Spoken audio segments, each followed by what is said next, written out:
5 minute watching? Oh, there you go.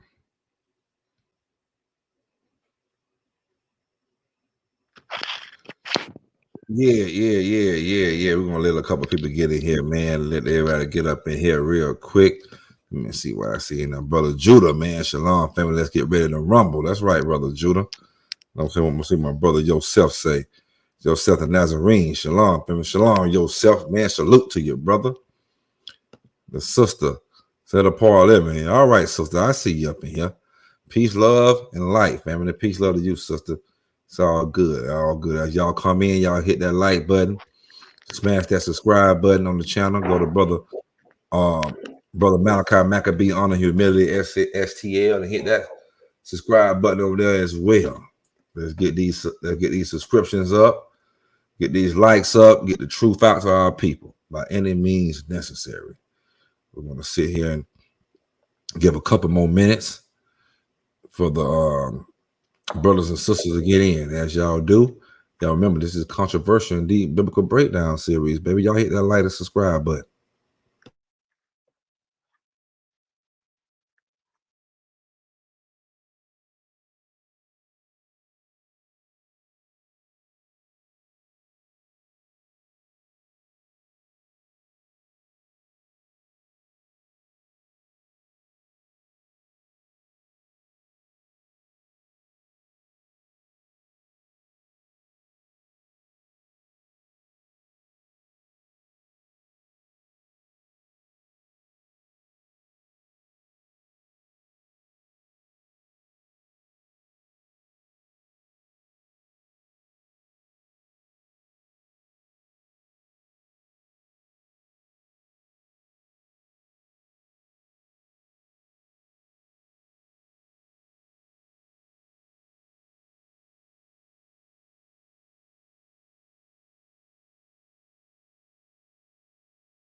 Shalom, family. As y'all come in, hit that like button, hit that subscribe button, go over to the brother Malachi Maccabee Honor and Humility STL. Hit the subscribe button. We're trying to get these subscriptions up.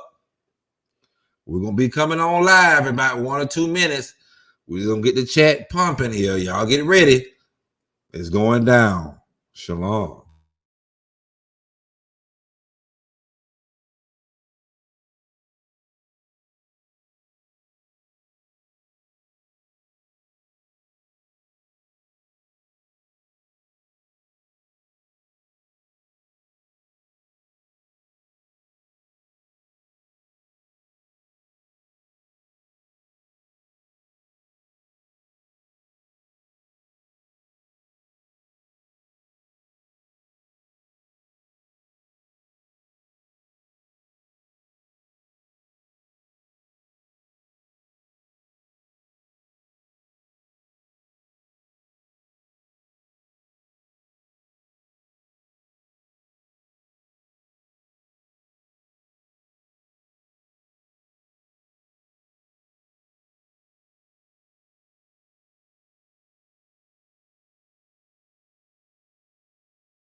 No, it's not an auto problem. We're about to start here in 2 minutes.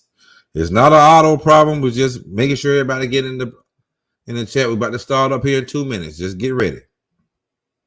Shalom, family. Hit that subscribe button. Hit that like button. Go on to Brother Malachi Maccabee, Honor and Humility, SCL. Hit the like button. Hit the subscribe button. Don't forget that. Y'all do that.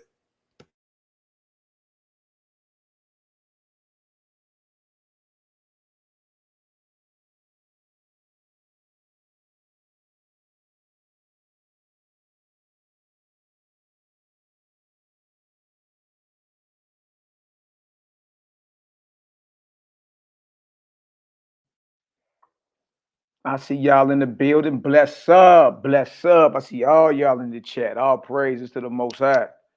Forever live the teachings of our anointed Mashiach, Messiah, in the hearts and minds of all you brothers and sisters. Bless up. Bless up. Clip up. Should be real interesting today. The second time these brothers invited me on their platform. Controversial. I said, I must be a little bit controversial, huh? Must be about a little controversy. So I see y'all all in the chat. Abundant blessings to all you brothers and sisters. Bless up. You did. All praise. Shalom, shalom. We're going to go ahead and get into it. Shalom, shalom, brothers and sisters. Welcome to Controversial and Deep Biblical Breakdown Series, sponsored by the Scorn Black Man Podcast. I'm your host, Zadok Israel, a.k.a. Hilltop 12 Tribes, a.k.a. HILLTOPSTROPHIC. And I got the special guest, the special brother back up in the house, Malachi Maccabee. You know what I'm talking about? Malachi Maccabee representing the STL. You know what I'm talking about? So back for the second time in the building. You know what I mean? So what we're going to do today, the brother Maccabee, we're going to present Controversial and Deep Biblical Breakdown Series, Malachi Maccabee. And hold on, I don't want to get the title all mixed up and confused and all. Yeah, y'all know, y'all be coming up with the hardest titles, man. I be like, the hardest titles, man. You know what I mean? pride myself on titles I had you like, dang, let me watch that. You know what I mean? I pride myself off of it, man. I pride myself off of it. Yeah. You gonna make somebody come watch the video. Right. You gonna click that title. Yeah. So the title of the day of the night show, ladies and gentlemen, is Malachi Maccabee presents the true dietary laws of the Holy Bible. Let me repeat that. The true dietary laws of the Bible, presented by Brother Malachi Maccabee, representing the Honor and Humility STL. Like I said, y'all ain't went to that channel, hit that subscribe, go over there, hit that subscribe button, hit the subscribe button over here, hit the like button, share a like with family and friends. The brother is ready to go. How you doing today, brother? Hey, bro, I'm blessed. I'm above ground. Good to be seen, good to be heard. Hey, I'm here to rock. Let's work, baby. Let's work. Okay. Shout out to Salah Shalom TV out there, brother. Peace and blessings. It's the vibes. It's the vibes. Creative gang. It's always the vibes. That's right. It's always the vibes, man. It's the vibes, man. We ready to get brother we ready to get brother Salah Shalom back up in here, man. You know what I'm saying, man? We got to get some. Hey, man, you got some good controversial and deep biblical breakdowns with the Waspy, man. We ready to get y'all back up in here. You know what I'm saying? Shout out to all the sisters and brothers out there, brother Don Yehuda, man. The link is in the chat whenever you ready to come on. Oh man, you know what I'm saying? Shout out to Keela. Shout out to Sister Keela. Shebrew, 144. You know what I'm saying? Shout out to everybody. But we're gonna go ahead and get it started. Like we say, this is Brother Malachi presents the true dietary laws of the Bible.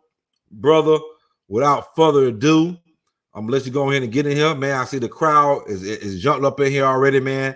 They got their doing this right here. They ready? Yeah, man, they ready for you to go in and spice it up, like Brother Don Yehuda say, man. So without further ado, brother Malachi Maccabee presents the true dietary laws of the Holy Bible. And you're listening and tuning in to Controversial and Deep Biblical Breakdown series, sponsored by the Scorn Black Man podcast. Brother Malachi Beckerby, the floor is yours. You mean to share your screen, man? It's all good. Let's go, brother. Okay. Well, look, first and foremost, all praises to the Most High, the Creator, the ever present, the always was, is, and ever shall be, the great I am, that I am, the mighty Yahweh, Jehovah, all that, you dig? And forever live the teachings of our Messiah in the hearts and minds of all the brothers and sisters. Believe that. You understand? Nazarene is sing faith, created gang is the movement, created gang is the family. You dig? So I want to send out another blessing to the brothers of the platform, the podcast, abundant blessings to you brothers for allowing me to come back on. And I'm getting invited on the controversial stuff, so I guess I'm a little bit controversial, but I guess that ain't always a bad thing. You did. One of the controversies or the controversial topics in Israel, you dig, is the dietary laws. You understand? Clean flesh and unclean flesh. What are we to eat? What are we not to eat? And on surface level, it's real easy. Deuteronomy 14, Leviticus 11. Right? This is the flesh you supposed to not to eat. This is the flesh you can eat. I'm paraphrasing, but basically, this is where we find our dietary laws at. We think that's just it. We stop there. You know what I mean? So I'm gonna go ahead and address, because a lot of brothers and sisters always ask, well, what about Deuteronomy 14? What about Leviticus 11? You going off? You dig? And which is a fair question. They should be able to ask about that, because that's what you read. You read Deuteronomy 14 about the unclean flesh, and reading Leviticus 11 about the unclean flesh, correct? So what I'm gonna do today is go and I'm gonna go show the apostles. All right, when I say the apostles, I'm talking about Messiah, who he ordained. All right, so I'm gonna show a few apostles today and how they get down and their understanding of Leviticus 11 and Deuteronomy 14. All right, we're gonna go show Peter's understanding of when James told Paul to teach to abstain from meats offered to idols. That wasn't just what Paul was supposed to teach. All the apostles was teaching that. So we're going to go into some of Peter's debates and dialogues with Simon Magus, and the whole thing about table fellowship, uh, eating flesh, dead flesh, all that came up. So he gave an understanding on what does it mean to abstain from meats offered to idols. And then we can look at what Paul said and then see how it conflicts. It don't say the same thing. You dig? So I'm becoming at it from that perspective. How did Peter, Barnabas, James, like how them brothers get down? How did they rock? You understand? How did they understand Torah? So, and there's a big misconception out there that we anti-Torah and all that. I told one of the brothers of mine, I was just like, look, I believe in the Torah as taught by Messiah. You understand? Obviously, he had a problem with the scribes and certain things that's in the written Torah that they had then, let alone today. So if we gonna say Torah, we talking about the instructions or the Torah of the Creator as taught by Messiah, Yahshua, Hamashiach. You understand? And at times when he gave his breakdowns and renderings of what was written, it was different than what the scribes had wrote down. It was different than what the scribes were interpreting. And that's why he was a major problem, because his interpretation and understanding of the Torah was different than what they agreed to write down and stand on. You understand? So I'm gonna deal with it from apostles. How did they understand the dietary law and what to eat? And what you're gonna find out is, you understand, is contrary to what we have been trained to believe. You understand? Now, none of this means I'm better than anybody. I don't believe I'm better than nobody just because I don't chew on animal sandwiches anymore. I don't claim that I'm better than you, whatever. You understand? But we living in a time to where there is no more excuse. You understand? The things that people were dying over 20 years ago are easily curable now. You understand? Easily curable. Things that our people were going to the grave with that were like a death sentence, you can be cured of in like 60 days now. You understand? A lot of it has to do with what you're putting in your mouth, foodborne. You understand? A lot of people don't want to hear that. I understand. We bruise. We get to eat the lamb, the goat, all this. You understand? But there's a different perspective coming out of first century Palestine, first century Israel. You understand? And a lot of the apostles' writings and how they got down and what they were taught by Messiah didn't make it into the Bible. So somebody voted to say, leave that out. You know what I mean? Or it was in the Bible, remove that. You understand? First spot we're going to go to today is the Epistle of Barnabas. For those that don't know, the Epistle of Barnabas used to be in your New Testament. It's in Codex Sinaiticus. That's the oldest existing New Testament on record today. All right, produced in the 4th century. All right, and in there, the last book of the New Testament is not a Revelation. It's just the Shepherd of Hermes. That's the last one. And the second to the last is the Epistles of Barnabas. Now, Barnabas is a pioneer in Yahshua's movement.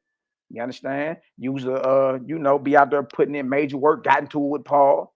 You understand? But trip off this. Barnabas' epistles was actually in the New Testament up until some councils of men decided to remove. So let's get into Barnabas first. We're going to get into Barnabas, and Barnabas deals directly with the understanding of Leviticus 11 and Deuteronomy 14. All right, so I'm going to hit share. Let me share my screen real quick. All right, and let's eat. Let's go ahead and throw down and see where it lands. All right, give me 1 second, brother. 1 second. Bang. Wow. Let me know if that's up.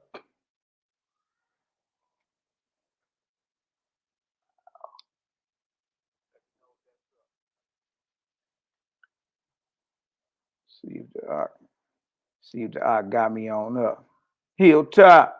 What it do? What it bro? I got you, bro. Okay. Got you. Okay. I'll turn it down. All right, bro. Good looking. All right, what we got up on the screen right here, y'all, is the Epistle of Barnabas. I know. I ain't into all the, I'm not into all the pictures and images either. You dig? But this is the Epistle of Barnabas in the oldest existing New Testament you have on record, called Codex Sinaiticus. This is the second to the last book in the New Testament. Codex Sinaiticus. Y'all look that up. It'll blow your mind what's really going on here. All right.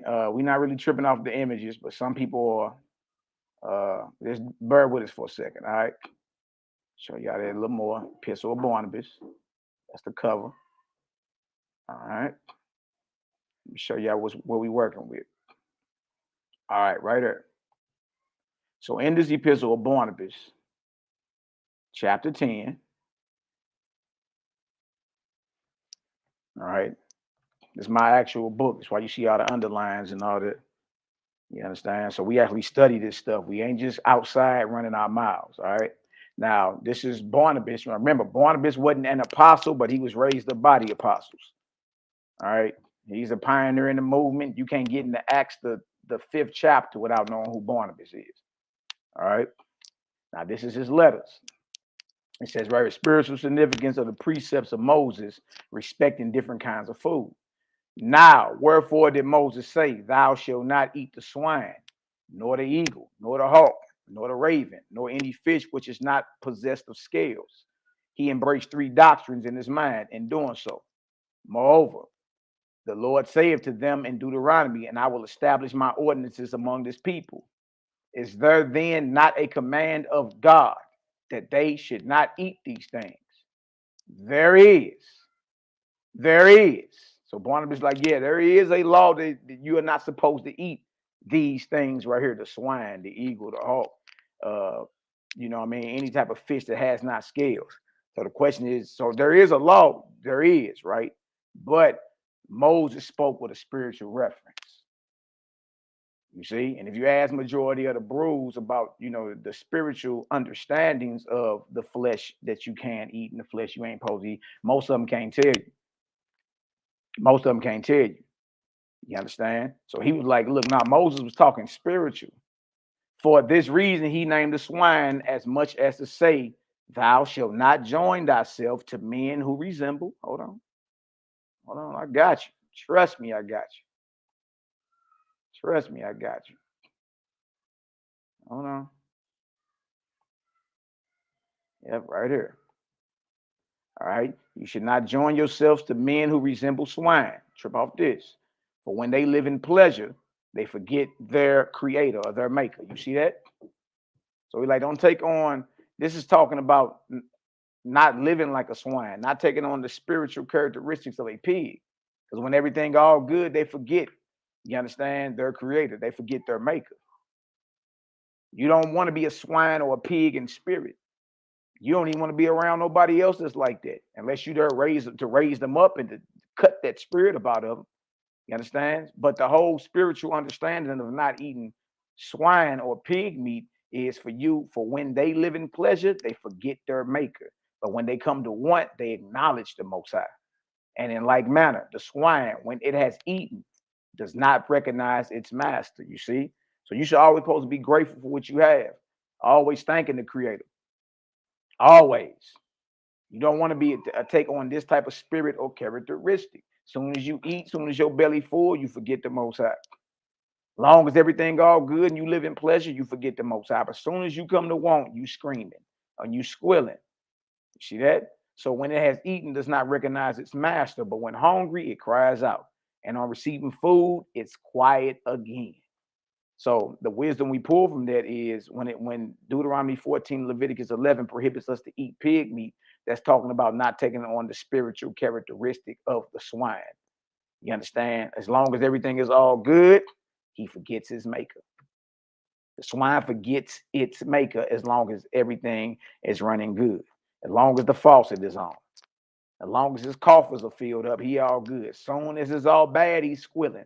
So we were commanded through this dietary law to not take on the attributes and significance of what we call swine, the hog, or the pig. So that means on a scientific level, we were supposed to analyze what he told us not to stay away from, analyze how it moved, analyze his character, analyze everything, you understand, and vow not to take on that character. You see, this was never really about physicality. There is a law not to eat it, but that ain't what he's talking about. You understand? He ain't talking about what you think he's talking about. You understand? So if y'all understand that so far, give me a 4 up in the chat. Let's keep going.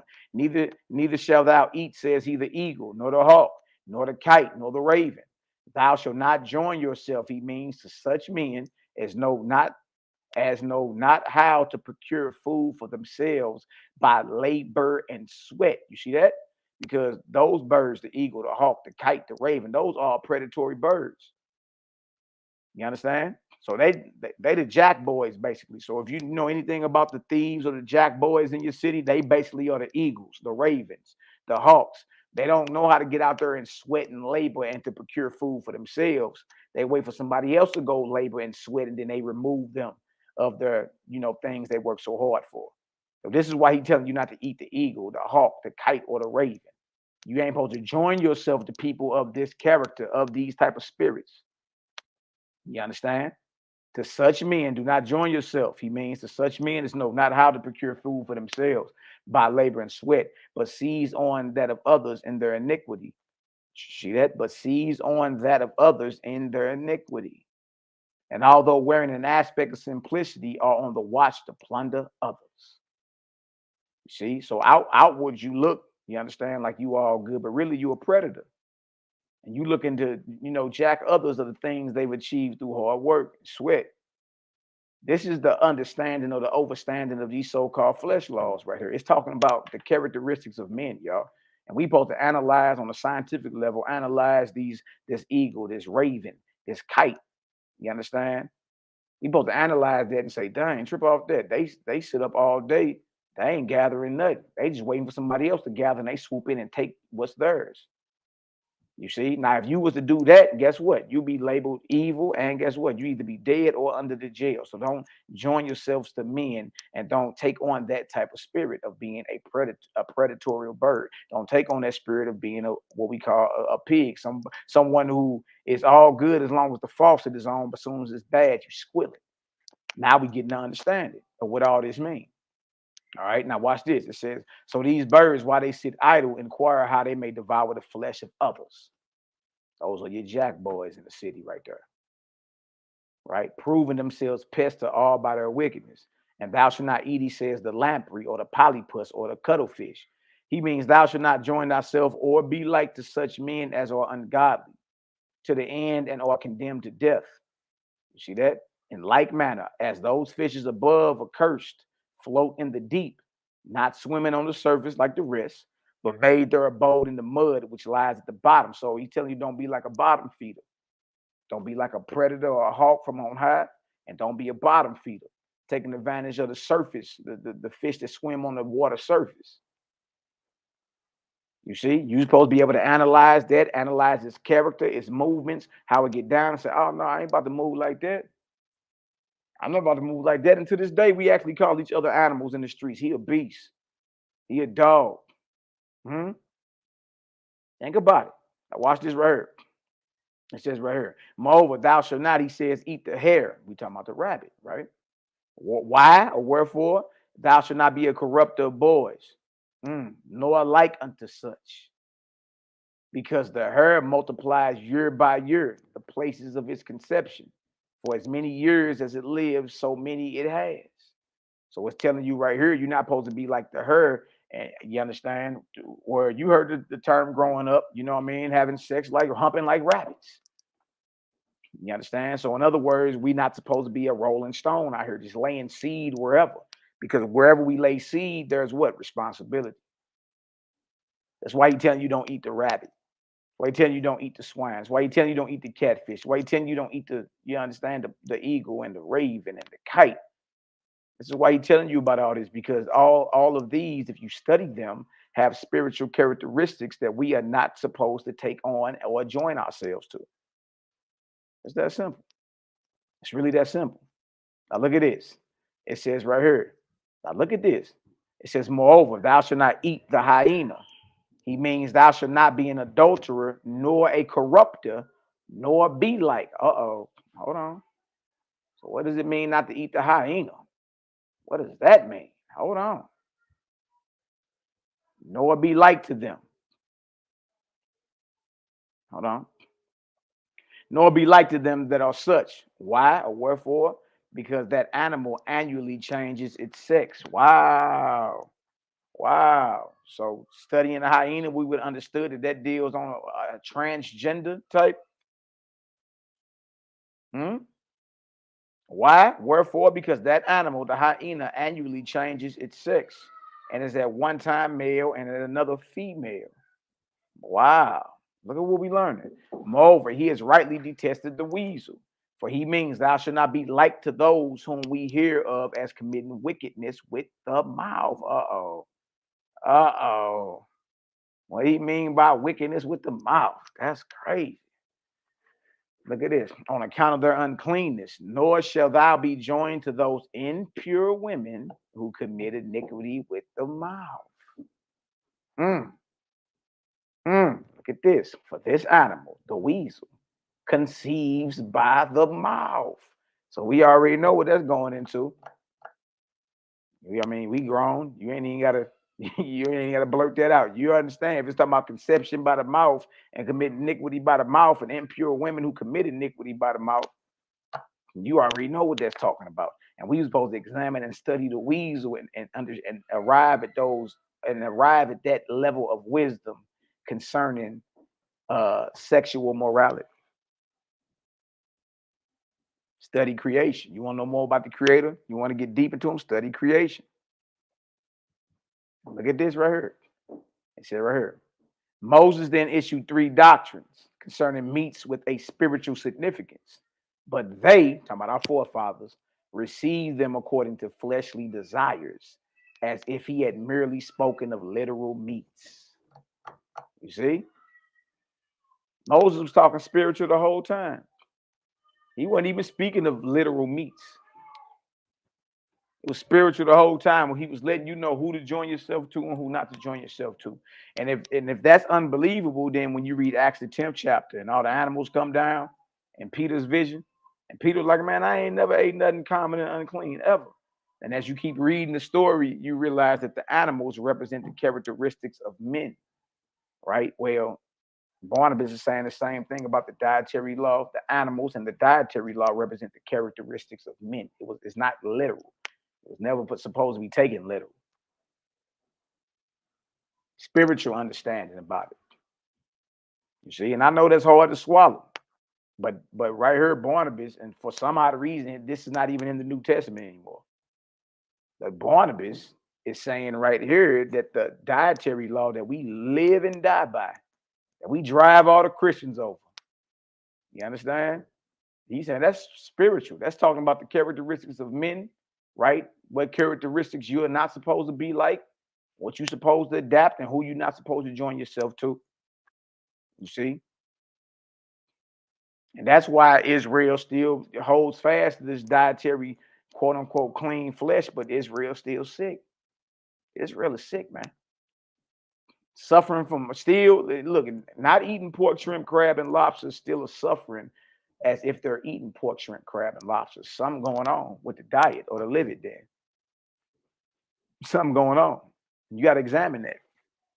You got to examine that. You know what I mean? Like, since when it hasn't been normal that when you get to the age of 40, you gotta let this doctor go up your rectum to check your prostate. And for y'all that don't know, you ain't got to do that. They can test your blood to see if your prostate, you know, if you got prostate cancer or something wrong with your prostate. They don't need to go up your rectum. But we get close to 40 and think that's normal. Hey, man, they always want to go on your ass, don't they? I'm like, hell no. Take my blood, man. Shit, fuck that. You hear me? Take my blood. You ain't going up there, player. They did. So right here, he's letting it be known that this is not about literal meat. It's about spiritual understanding the characteristics of men, who to join yourself to, who to fellowship with, right? And what characteristics not to take on.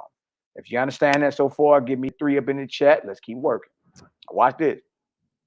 David, however, comprehends the knowledge of the 3 doctrines and speaks in like manner. Blessed is the man who have not walked in the counsel of the ungodly, even as the fishes referred to go in darkness to the depths of the sea, and have not stood in the way of sinners, even as those who profess to fear the Most High, but go astray like swine, and have not sat in the seat of scorners, even as those birds that lie in wait for prey. Take a full and firm grasp of this spiritual knowledge. But Moses said still further, you shall eat every animal that is cloven footed and ruminant. What does he mean? The ruminant animal denotes him who, on receiving food, recognizes him that nourishes him, and being satisfied by him is visibly made glad. You see, so even the food he told you that you supposed to eat, or the flesh that he said in Deuteronomy 14, Leviticus 11, if that's what people think, even that, when you have a green light to throw down your throat, it's saying that ain't even about physical food. That was about you being what? Thankful to your maker. You know what I mean? You don't receive a blessing, or you don't receive food and instantly forget your creator. And a lot of our people live life like that. You understand? Because our people count their ones, but never their blessings. You know how much money you got in your pocket, on your Cash App card, and your Chime account, but you don't count the blessings. You don't count the stuff you call little stuff, like, you know, hey, thank you for health, creator. You understand? Thank you for healthy children. Thank you for a beautiful wife. Thank you for family. Thank you for brothers. Thank you for food. You understand? Like, a lot of our people got this I'm chasing the bag mentality, but that's the spirit of a swine. Hence, Yahshua say, don't cast your pearls before swine. He ain't talking about literal pigs. He talking about men who distribute or have the attribute of being a swine. All right. Now, watch this. It says right here, and being satisfied by him is visibly made glad. Well spake Moshe, having respect. Hold on. Bad job. Well spoke Moshe. What page is that? It's freezing up on me out. I think that's it right there. Nope, that ain't. It's the next one. Give me a second, yeah. Hold on. We ain't gonna let them beat us today, baby.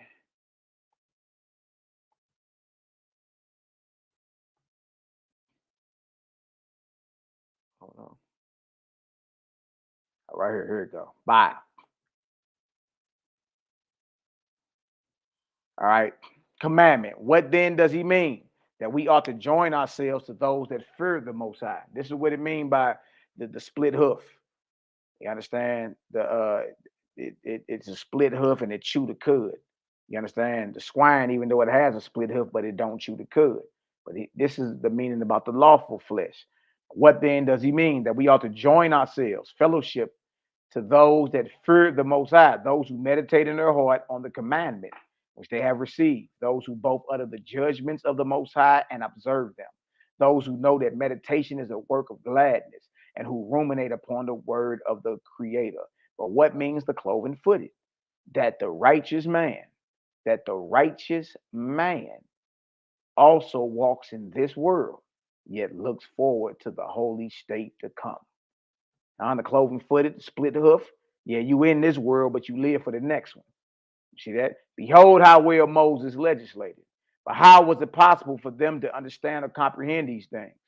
We then rightly understand in his commandments. Barnabas, like, we rightly understand. Barnabas, like, I was taught by the apostles. This is what they taught us. We then rightly understand in his commandments, explain them as the Most High intended. There it is. So this breakdown is what was intended. This breakdown is what was intended. And it just so happened Barnabas ain't even in the New Testament anymore. That's crazy, man. Who voted on that one? Who voted on that one? Now look at this. It says, we then rightly understanding his commandments, explain them as the Most High intended. For this purpose, he circumcised our ears and our hearts, that we might understand these things. So right there, we got Barnabas. Letting it be known that the quote unquote dietary law, y'all, in Deuteronomy 14 and Leviticus 11 was never to be taken literal. It was never to be taken literal. All right. Next, I'm gonna jump over here to Peter. We going to Nazarene Acts of the Apostles, aka the Clementine Homilies. We're gonna go to Homily 7. All right, we're gonna do chapter 4 and we're gonna do chapter 7. So we can understand. So we got Barnabas thus far, letting it be known that the physical diet, the laws given in Deuteronomy 14, Leviticus 11 was never to be taken literal. It was all about the characteristics of men, who to join yourself to, who not to join yourself to. That's what that was about. All right. It says we couldn't perceive it and we took it as he was speaking about literal meat. That was never the case. That was never the case. All right. So right here we in Peter's first century writings of Peter. All right. These are what's called Peter's Acts or Nazarene Acts of the Apostles. You heard Clementine Homilies. All these are different names. You understand? And this is Clement recording Peter as he goes to war with a cat named Simon Magus.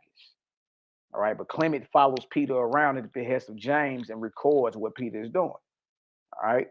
So let's just show y'all that real quick. Hold on. Hold this over for y'all.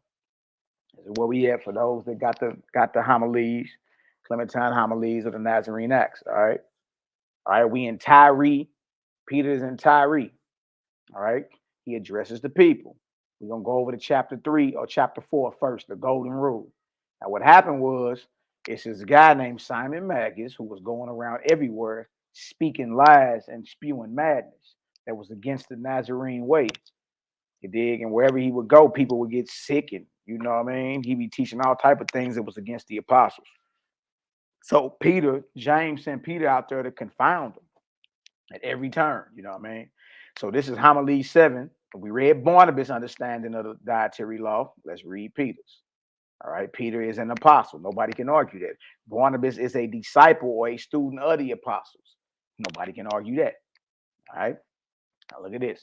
Wherefore, as then you were deceived by the forerunner Simon, and so became dead in your souls to God and were smitten in your bodies.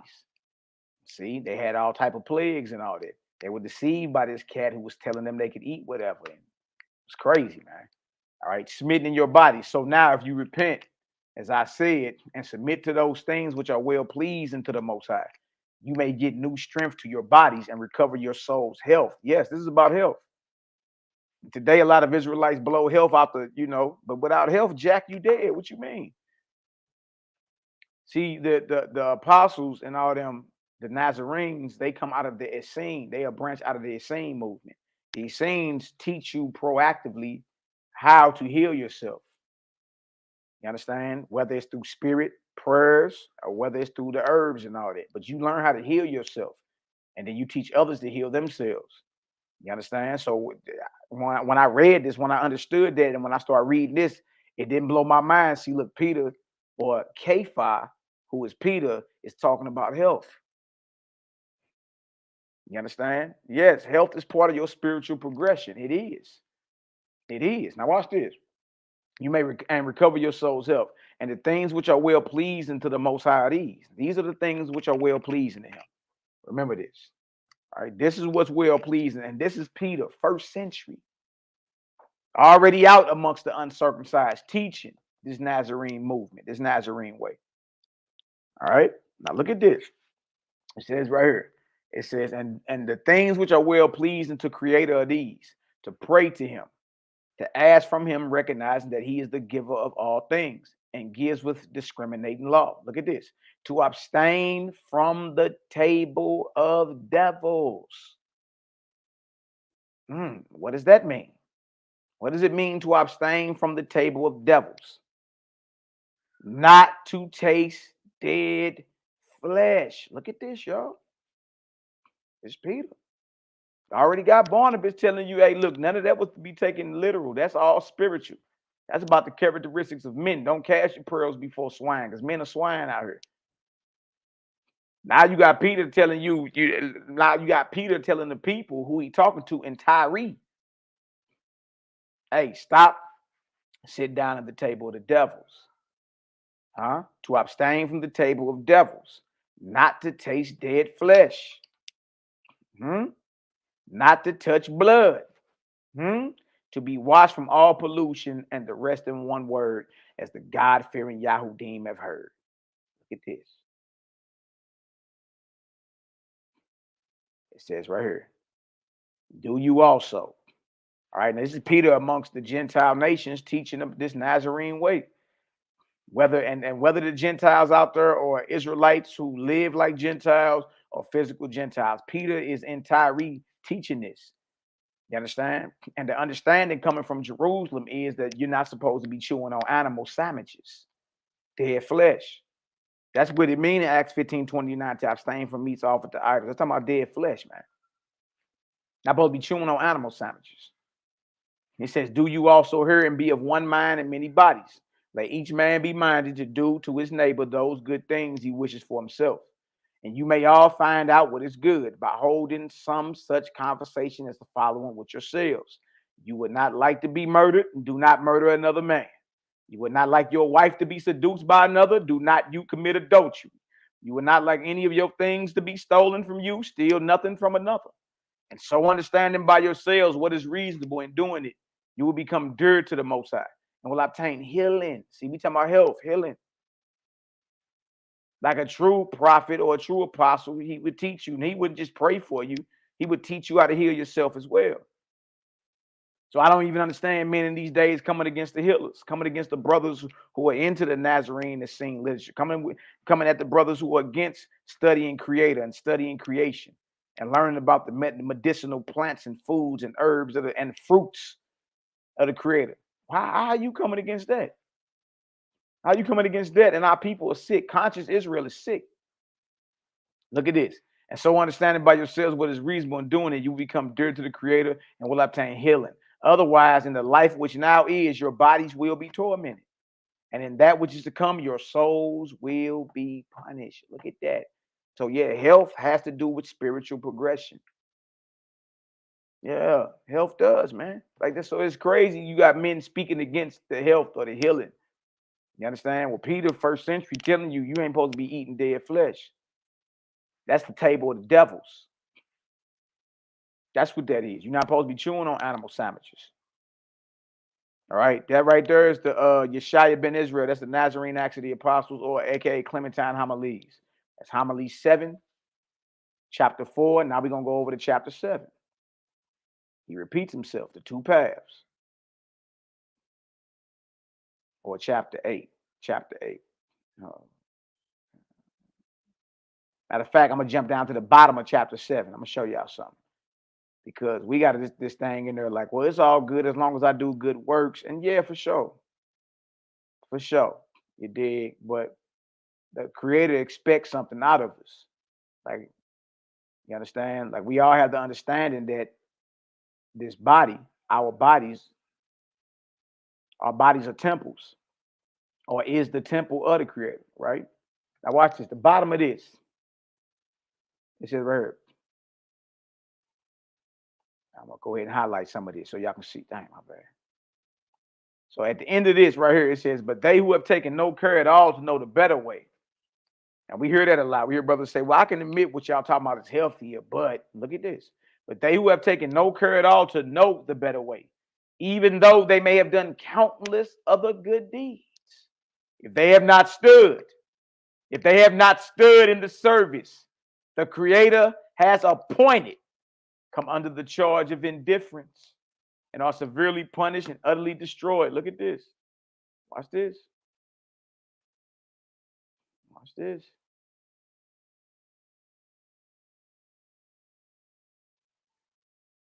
Now look at what his service is. If you ain't stood in his service, there's a judgment coming. All right, now watch this. The service of the Creator's appointment. And this is the service he has appointed, to worship him only. That's right, created gang, baby.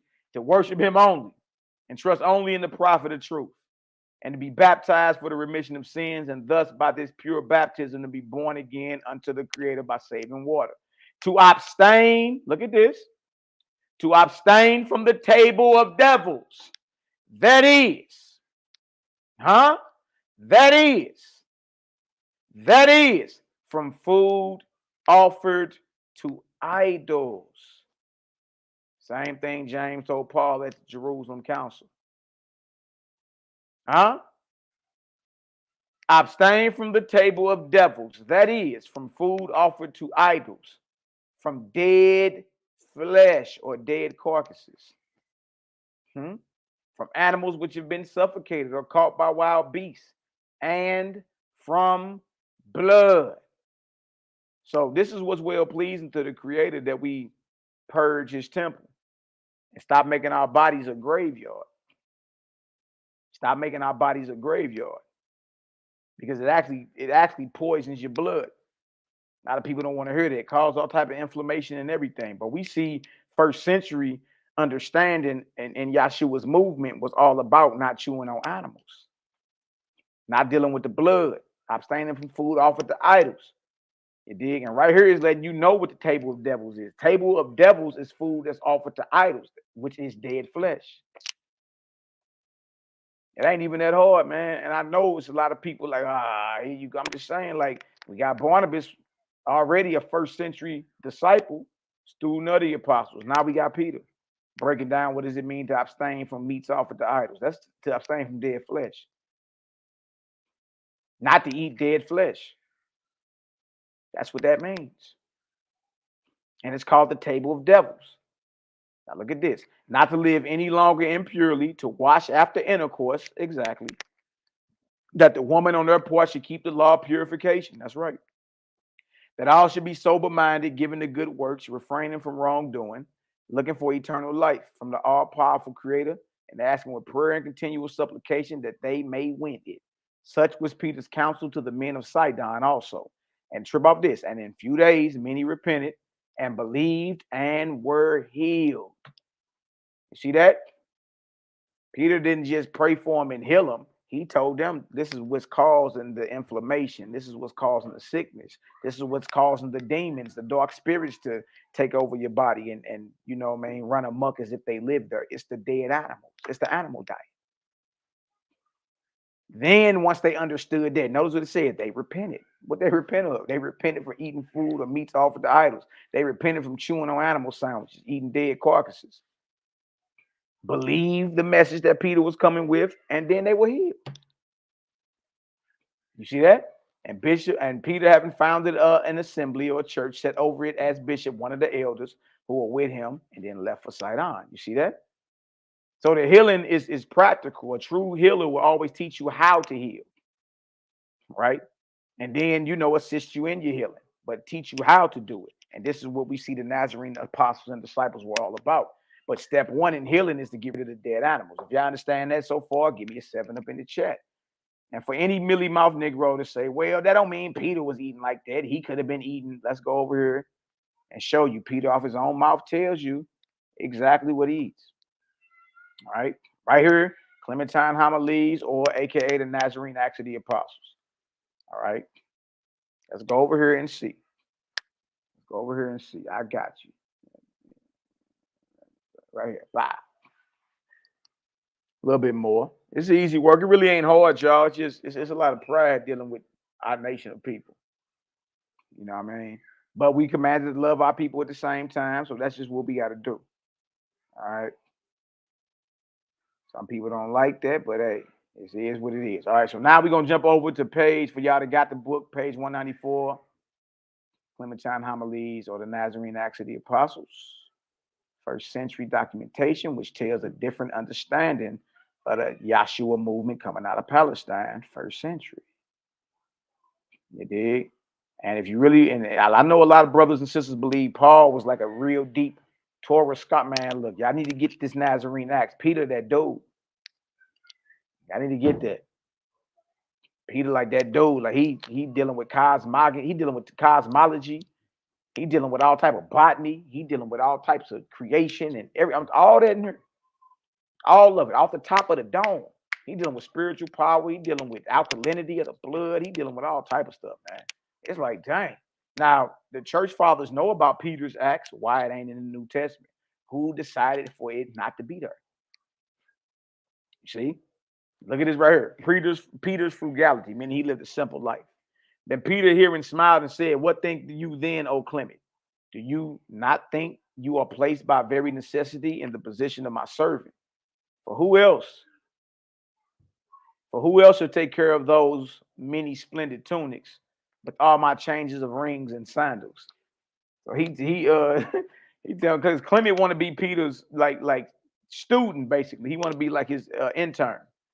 He really want to learn about, like, bro, I see what you're doing out here. I'm witnessing all this. How can I be down? Let me serve and assist you. So Peter is being like kind of, funny right here. He like, who else shall take care of those many splendid tunics with all my changes of rings and sandals? And who shall make ready those pleasant and artistic dainties, which being so various need many skillful cooks? And all those things which are procured with great eagerness and are prepared for the appetite of effeminate men, as for some great wild beast. However, such a choice has occurred to you, perhaps. Such a choice has occurred to you, perhaps, without you understanding. Trip off this. Or knowing my manner of life, that I use only what? Bread and olives, and rarely potted herbs. And that this is my only coat and cloak which I wear. And I have no need of any of them, nor of anything else. Peter telling you right here, you see how he eat? He ain't chewing on he ain't chewing on loin meat. Juicy loin, sirloin. No, he ain't over there chewing on a New Yorker. He ain't chewing on no Philly cheesesteak sandwiches. He ain't eating fried chicken, Popeye chicken. So he ain't doing none of that. Peter telling you he eat bread and olives and rarely potted vegetables or herbs. And he telling you he ain't out here with the flyest garments. He only got one coat, one cloak. He telling you I don't got, extravagant whores throwing grapes down my throat. I live a simple life. I'm a simple man. I live a simple life. You see what I'm saying? But trip off what he says he eats. That's what I was talking about. When you get into what he's eating and what he eats, you'll see that Peter or Shimon K5, is a simple brother. You see how he eat. You see how he get on. You see what I'm saying? So we got Barnabas and we got Peter so far in all this. Look at this. It says right here, for my mind seeing all the eternal, good things that are there regards none of the things that are here. However, I accept of your goodwill and I admire and commend you for that you, a man of refined habits, having so easily submitted your manner of living to your necessities. For we, from our childhood, both I and Andrew, my brother, who is also my brother as respects to God, not only being brought up in the condition of orphans, but also accustomed to labor through poverty and misfortune. So Peter is saying, Peter is saying, that's an old one from the building. Peter is saying that him and his brother Andrew was orphans and that they were poor growing up. And he was like, look, I'm used to that. You know what I mean? But he like, I commend you, Clement, because you ain't come up like me, but you ready to serve me. And he like, bro, look, I live a simple life. This is how I eat. This is how I get down and trip off this. We used to it. Poverty made me and Andrew tough. All right, easily bear the discomforts of our present journeys. Whence, if you would obey me, you would allow me, a working man, to fulfill the part of a servant to you. You see what I'm saying? So we got Peter right there, letting it be known how he eats and what it means to abstain from the table of devils or to abstain from food offered to idols. See that? So we got Barnabas and we got Peter so far, right? All right. If you're getting some understanding, give me an 8 up in the chat. Let's go to the next one. Let's go and see Messiah. And let's go see James and all them. How they ate. Let's go get into it.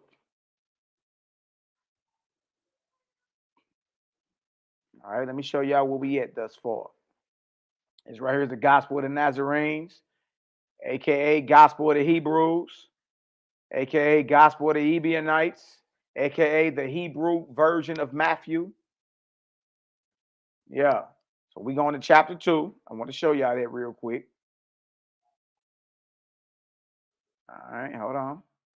And then we're gonna show y'all what Mary and them, what was told to Mary about Messiah. All right, same chapter. This is verse 7, though. I just jumped right down to it. All right. It says right here, therefore, you shall keep your angel was telling, this is what the angel was telling Miriam or Mary when she's pregnant with Yahshua. Therefore, you shall keep your covenant to eat no flesh. So Miriam, the mother of Messiah, didn't eat flesh either. And the angel was reminding her, you pregnant, make sure you don't eat no flesh. Therefore, you should keep your covenant to eat no flesh, nor drink strong drink. For this child shall be filled with Ruach HaKodesh, consecrated to the Creator, a Nazirite from his mother's womb. And neither flesh nor strong drink shall he take, nor shall a razor touch his head. Do y'all see this? The Gospel of the Nazarenes, or the Gospel of the Ebionites, or the Gospel of the Holy 12, whatever you want to call it. Huh? Not only is Messiah Nazarite and consecrated, but even his mother was told, remember the covenant that you under. Don't be eating no flesh. Don't be drinking no strong drink. And then you see with Mashiach didn't eat flesh. Huh? Nor strong drink, right? Nor did he ever shave. So that means that these are the brothers with the long hair that Paul said that nature teaches you that it is against a man having long hair. These are the ones Paul was talking about when it was like he that eateth herbs is weak, meaning weak in faith. But these are the brothers that teach Messiah, and we see Barnabas, Peter, and now we see him Messiah and his mother Miriam were under this Nazarite type way of living, this Nazarite Essene way of, getting down. This is what it is. You see that? You see that? This is what it is. Now, watch this. Let's go over and read about, James then. Same book. Hold on. I hate when I do that. Let's go over and read about James, all right? Everybody think we out here playing, but we ain't playing no games. All right, this right here is the manifestation. This is chapter 5 of the Gospel of the Nazarenes, the manifestation of Yahshua to the Magi or the wise men. All right, we're gonna go to the end of this chapter 5 because this needs to be understood. Heard it was a few men saying that Nazarene just mean he was from Nazareth, right? They really don't understand. Like, and in all fairness, we all not reading the same information. But at the end of chapter 5, look at this. All right, verse 21. And the Lord said, out of Egypt have I called my son, who should be called the Nazarene. That's Matthew 2:23. And he rose and took the young child and his mother and came into the land of Israel. And they came and dwelt in the place called Nazareth. Word dwelt, Nazarites and Essenes. And he was called the Nazarene. That's what the Nazarene means, y'all. It's because Nazarites and Essenes were living in Nazareth. So the combination of Nazarite and Essene, you get Nazarene. That's what that's about. That's what that's about. So it's not just because he was from Nazareth that now there were those who were practitioners of the Essene and Nazarite way living in Galilee or living in Nazareth. You see what I'm saying? Now watch this. Watch this. It also came to pass that in the second year of Yahshua's life, a second son was born. A second son was born to Joseph and Mary. His name was called James, meaning one who is just and righteous before the Most High, and one who is of true Israel. As with Yahshua and John, that's the immerser, their cousin, he was consecrated unto the Most High, a Nazarite from his mother's womb, according to the way. So we even got James, the leader of Yahshua's movement. He Nazarite too. And we see the Nazarite way.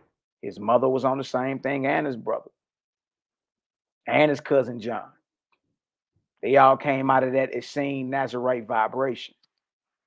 You understand? And part of that covenant is not the chewing on animal sandwiches. That's just what it is. You know what I mean? I know a lot of people don't want to deal with that, but that's the truth. Now watch this. So yeah, Messiah had brothers and sisters. In latter years, they would have 3 more sons. Yahudah, that's the book of Jude. Right before Revelations, it say Jude, brother of James. That's him, Judah. Had 3 more sons, Judah, Justice, and Simeon. That's Simeon boy.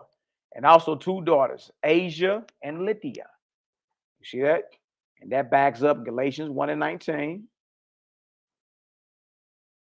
That backs up Galatians 1:19, Mark 16:1, Mark 6:3, and also Matthew 13, verse 53 through 55. Says in there he had brothers and sisters. You see? So we got Barnabas, we got Peter, we got Yahshua, we got Yaakov, we got Mary. You understand? And a lot of this stuff, a lot of this information is too hard for a lot of people to swallow. We start viewing a lot of this information from an historical lens, and it pissed off a lot of people. You understand? Next, we're gonna go to right here. It's a good one to get to. All right, Nicene and post-Nicene fathers. So all the so-called church historians from Constantine around 325 all the way up. All right, then you got your anti-Nicene fathers. You know, those who were around putting it down before the Council of Nicaea came around. All right, now Jerome and all them in here. Theodoret, Jerome, Gennadius, Rufinus. So we're gonna get into Jerome because Jerome wrote from Bethlehem in 492 of the Common Era about these brothers. All right, lives of illustrious men. I want to pull this up for y'all so y'all can see that. All right, bear with me a little taste, and then we can definitely open it on up. Easy work. All right, I think this is it right here. No, that ain't it. It's right here. Wow. All right, so this is Jerome and Gennadius. All right, 492. Jerome wrote his works. Jerome is a famous church historian / father, famous for penning the Latin Vulgate. All right, time and place of composition and character. The work of Jerome was written at Bethlehem in 492. So he's roughly 400 years after Messiah and all that. You understand? So all he can deal with is what is available at his time, what's floating around already before the Council of Nicaea and all that. All right, now watch this. Let's go into what he wrote because he wrote about all the pioneers of the movement. All right, so let's go see who he wrote about. Let's go see that. All right, we on James right now. Peter's a good one too. They right behind each other. Let's go deal with this real quick. All right. And if it resonates with your spirit, it resonates. If it don't, it's all good. We're not over here trying to tell them for you. You got to believe what we believe. All right. So James, James, all right? It said, who was called the brother of the Messiah, surnamed the Just, the son of Joseph, by another wife. Now, this is what Jerome is saying in 400.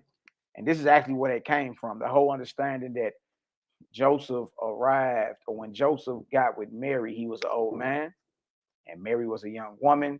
And when he married Mary, when we say young, we talking about around 16 years old, young. And they saying Joseph was like 80 or 90 years old. You did. The church fathers came up with that.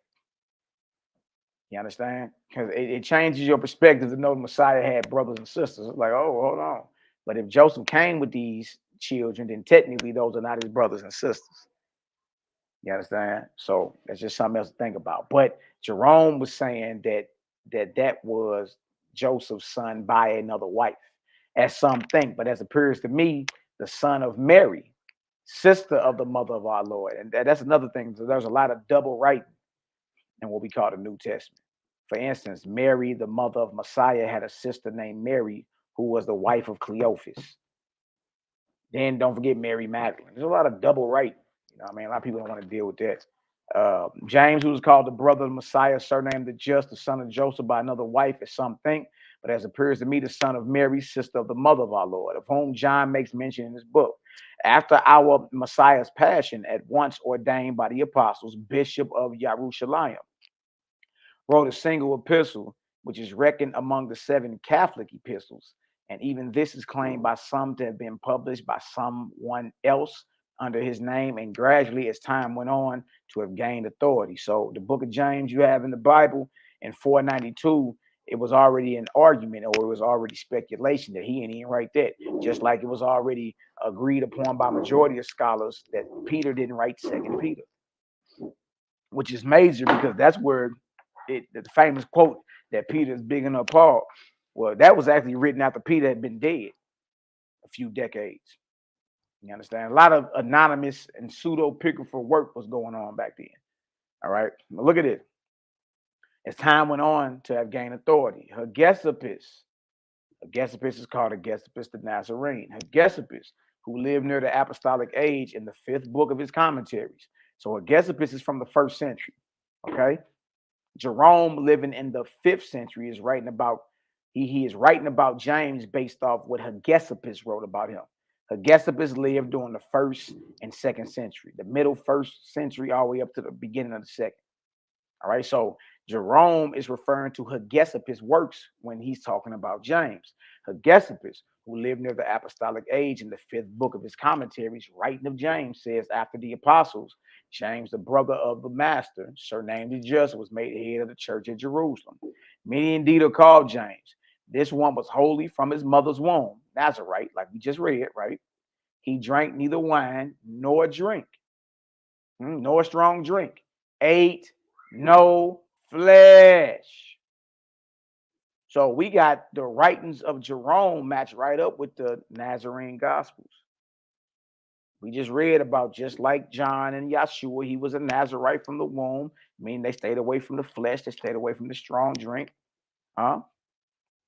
This one was holy from his mother's womb. He drank neither wine nor strong drink, ate no flesh, never shaved, meaning he was a brother with the locks too, the long hair, or anointed himself with ointment or bathed. You know, and I personally believe that's talking about the warm baths and all that. A lot of them brothers were bathing in cold water, you know what I mean, before the sunrise, you dig? So that right there, we got Barnabas so far. We got Peter, right? We got James, we got Yeshua, we got John. We even got their mama, Miriam or Mary. You understand? So I can stop it right there. And if anybody want to have some questions, they can come on and get that done too, bro. You know what I mean? That's all good.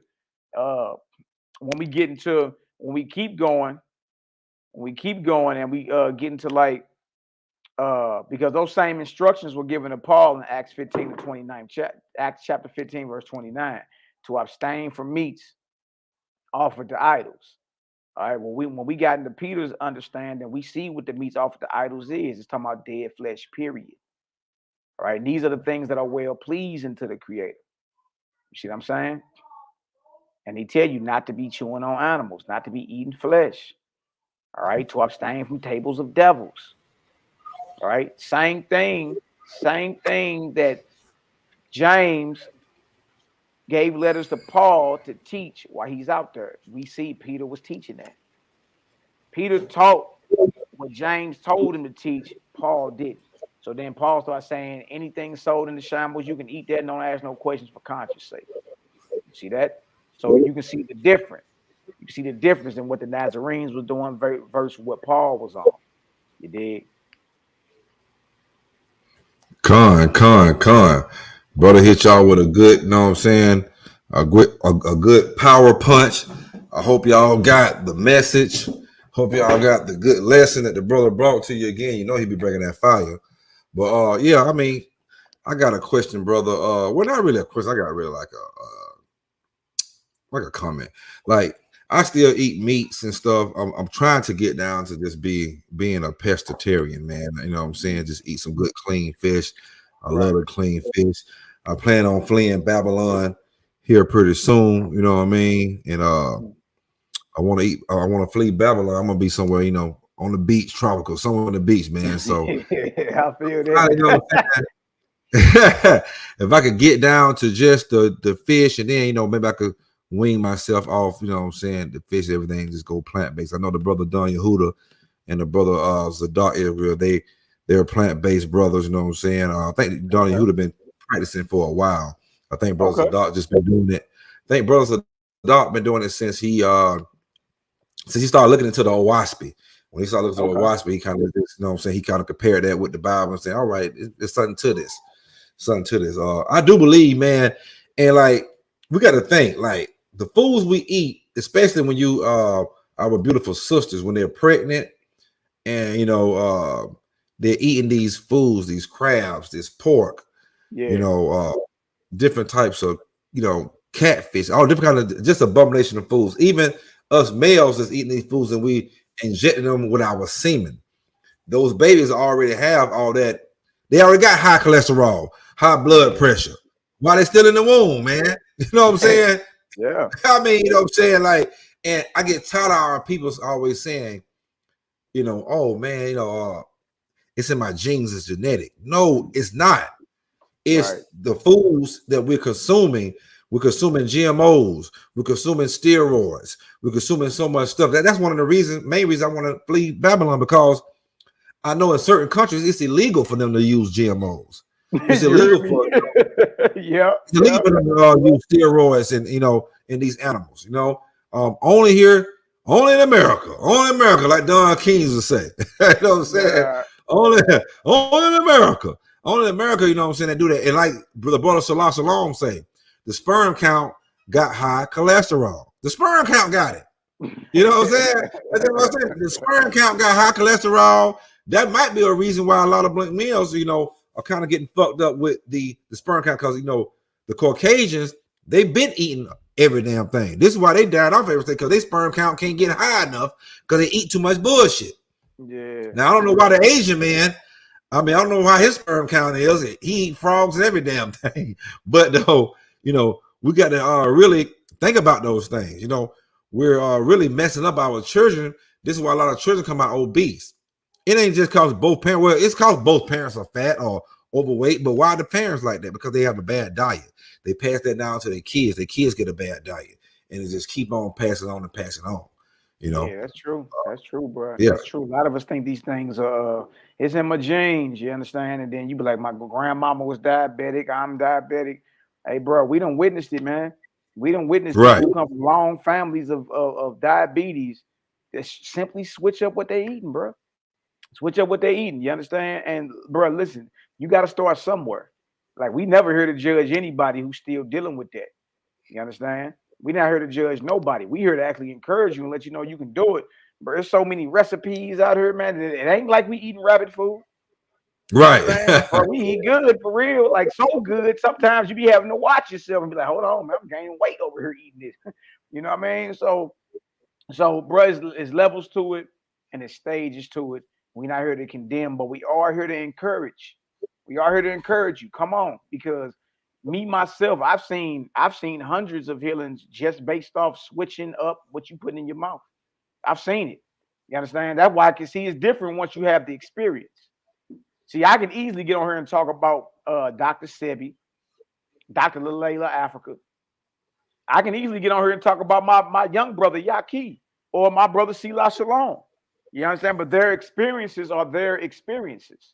But when you experience something yourself and say, hey man, look, like sister ain't got breast cancer no more behind it.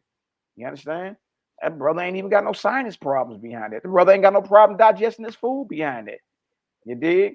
The sister, used to have abnormal bleeding and she barely even spotting behind all this. Like, this stuff is serious. You talking about older people who in their mid-70s who diseases are reversing. It's showing you how marvelous and how mighty our creator really is, man. He designed your body to heal itself. You understand? So it's an everyday thing type, bro. So, man, you got to start somewhere, brother. And if you need some recipes or something, we got plenty of sisters. We got plenty of sisters, brother. Got recipes, bro. You be over here eating good, but eating way better than, that animal sandwich. You know what I mean? Con.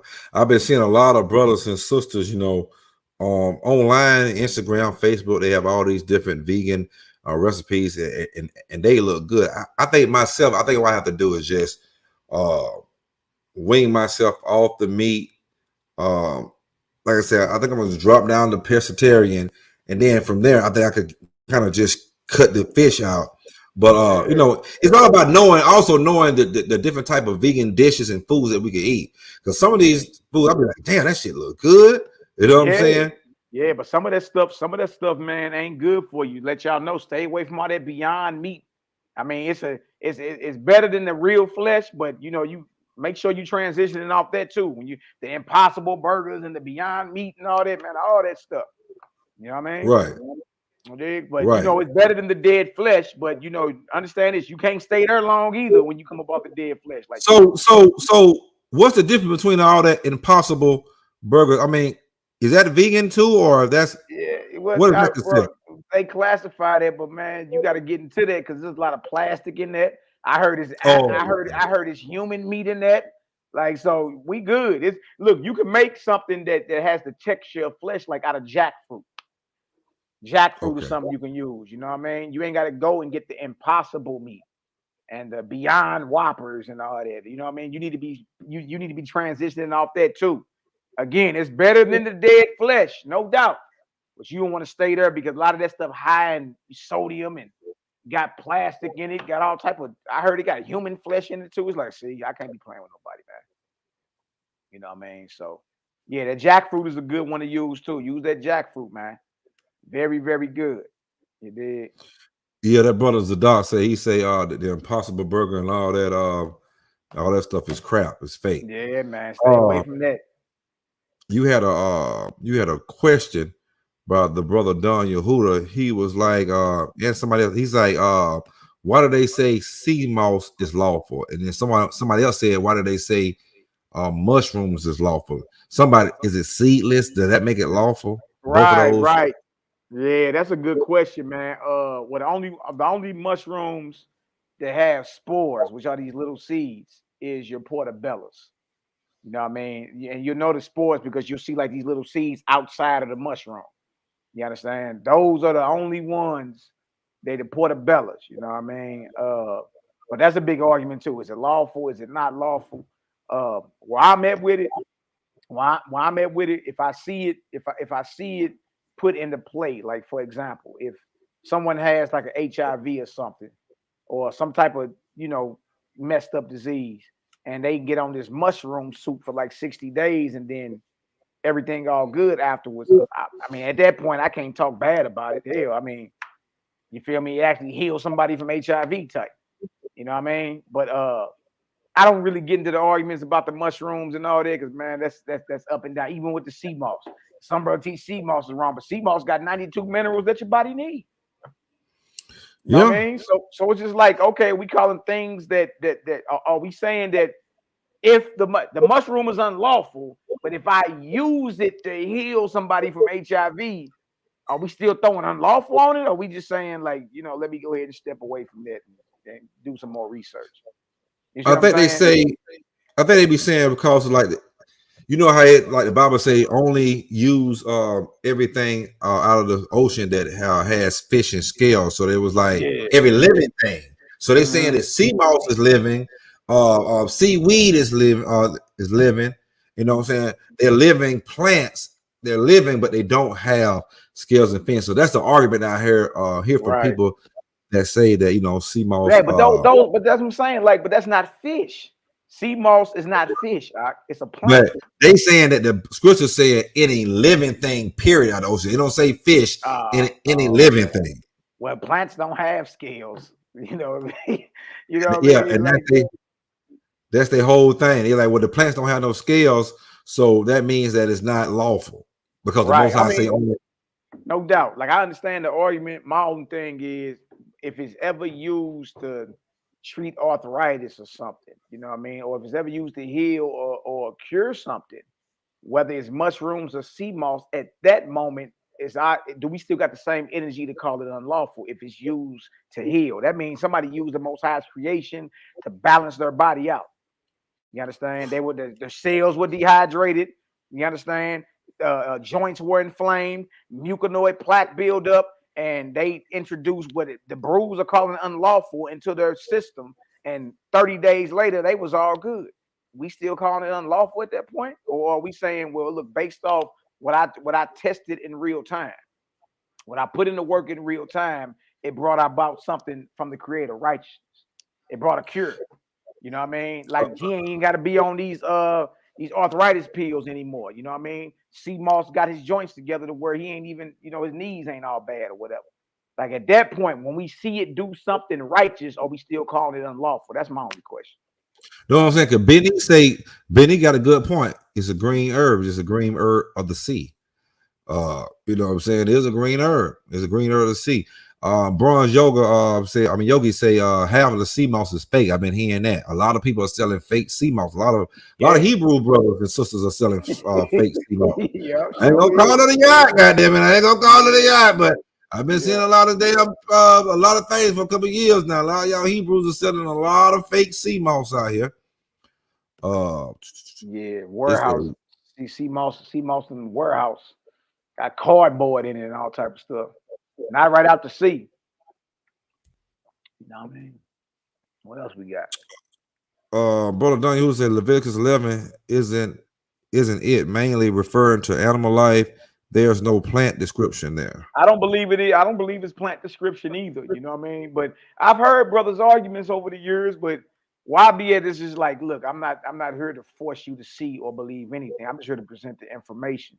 You hear arguments on both sides, and really, y'all, it's like that with every topic in the Bible. If you ain't noticed, every topic in the Bible got two sides to it. You know what I mean? And shit, everybody swear they right. They argue up and down. You dig? It's going to come to a point to where you got to put your knowledge into real time to get a proper result. You know what I mean? And then you can declare something wicked or righteous. You dig? A God. lot of us are declaring things righteous and wicked, but based off someone else's experience. You understand? Nothing gonna teach you better than your own experience. You know what I mean? We all here going to war and banging on people based off other people's experience. You ain't been through it yourself. You know what I mean? Brother Cosmic Chaos said, I only worry about it if it breathes and breathes life. You know what I'm saying? Yeah. You know what I'm saying? I only worry about the living things that can breathe and make life. I mean, that makes sense. The mammals, the animals, the reptiles. Right. You know what I mean? That makes sense. But I mean, the plants, the herbs are for the healing, the trees and the leaves are for the healing of the nation. So we got in the beginning. This is also what I wanted to say. The beginning, the dietary law in the beginning, for those that subscribe to the biblical narrative, Genesis 129 is what? Plants and fruits. We go over to Isaiah 11, verse 1 through 9. All right, messianic prophecy about the knowledge of the creator being in all the earth. And guess what? It's a plant-based prophecy. Plants and fruits. There should not be any killing or any harm in all of the creator's holy mouth. For the whole earth should be full of the knowledge of the creator. You see that? And there's no harm and no killing amongst man, amongst animals at all. You dig? So we got the dietary law in the beginning, we got the dietary law in the end, and we go over to Revelation, the 22nd chapter, where it talk about the tree of life, and it says that the leaves of the trees is for the healing of the nation, and it bear 12 manner of fruit every month. So we got the beginning, pure eating, pure law, pure dietary law. We got the end. We only got in the middle where everything got mixed up.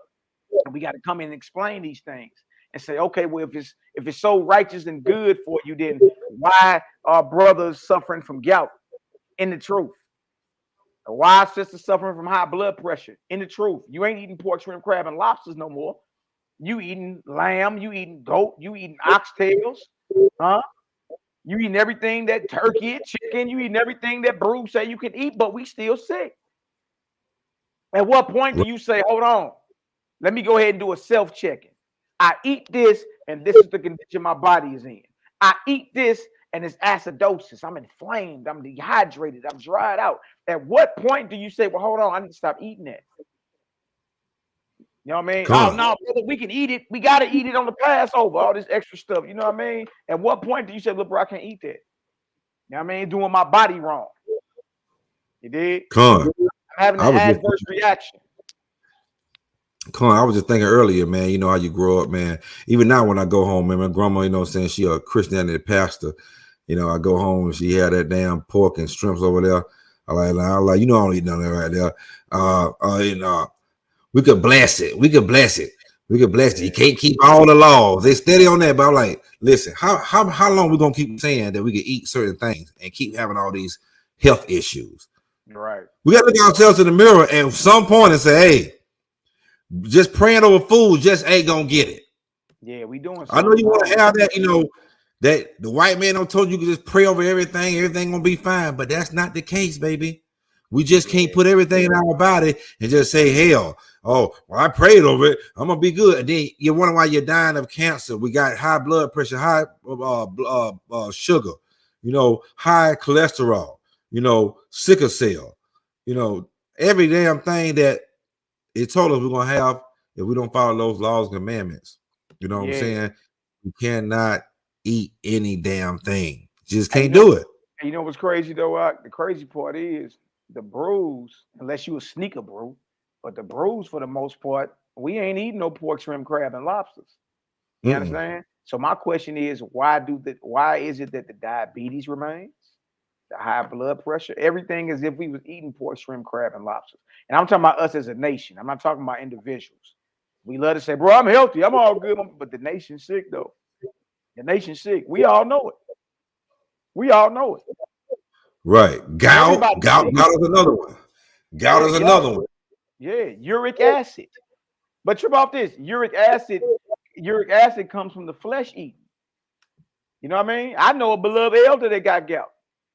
You understand? Ben had it. And he told me years ago that he can't eat too much lamb because some type of crystalline something from the flesh of the lamb hardness joints, and he swell up. You know what I mean? But it's called uric acid. So how is it that uric acid is forming around the joints of brothers and sisters and the truth who do not eat pork, shrimp, crab, and lobsters? Who've been doing this, y'all, for decades? How? If you supposed to be chewing on animal sandwiches. How? The brother Damien Logan got a question. He said, that's a great point. Why is lamb Passover food when we're supposed to be plant-based? I don't know. Hey, man, that's a good point. Let me show y'all something. Let me show y'all.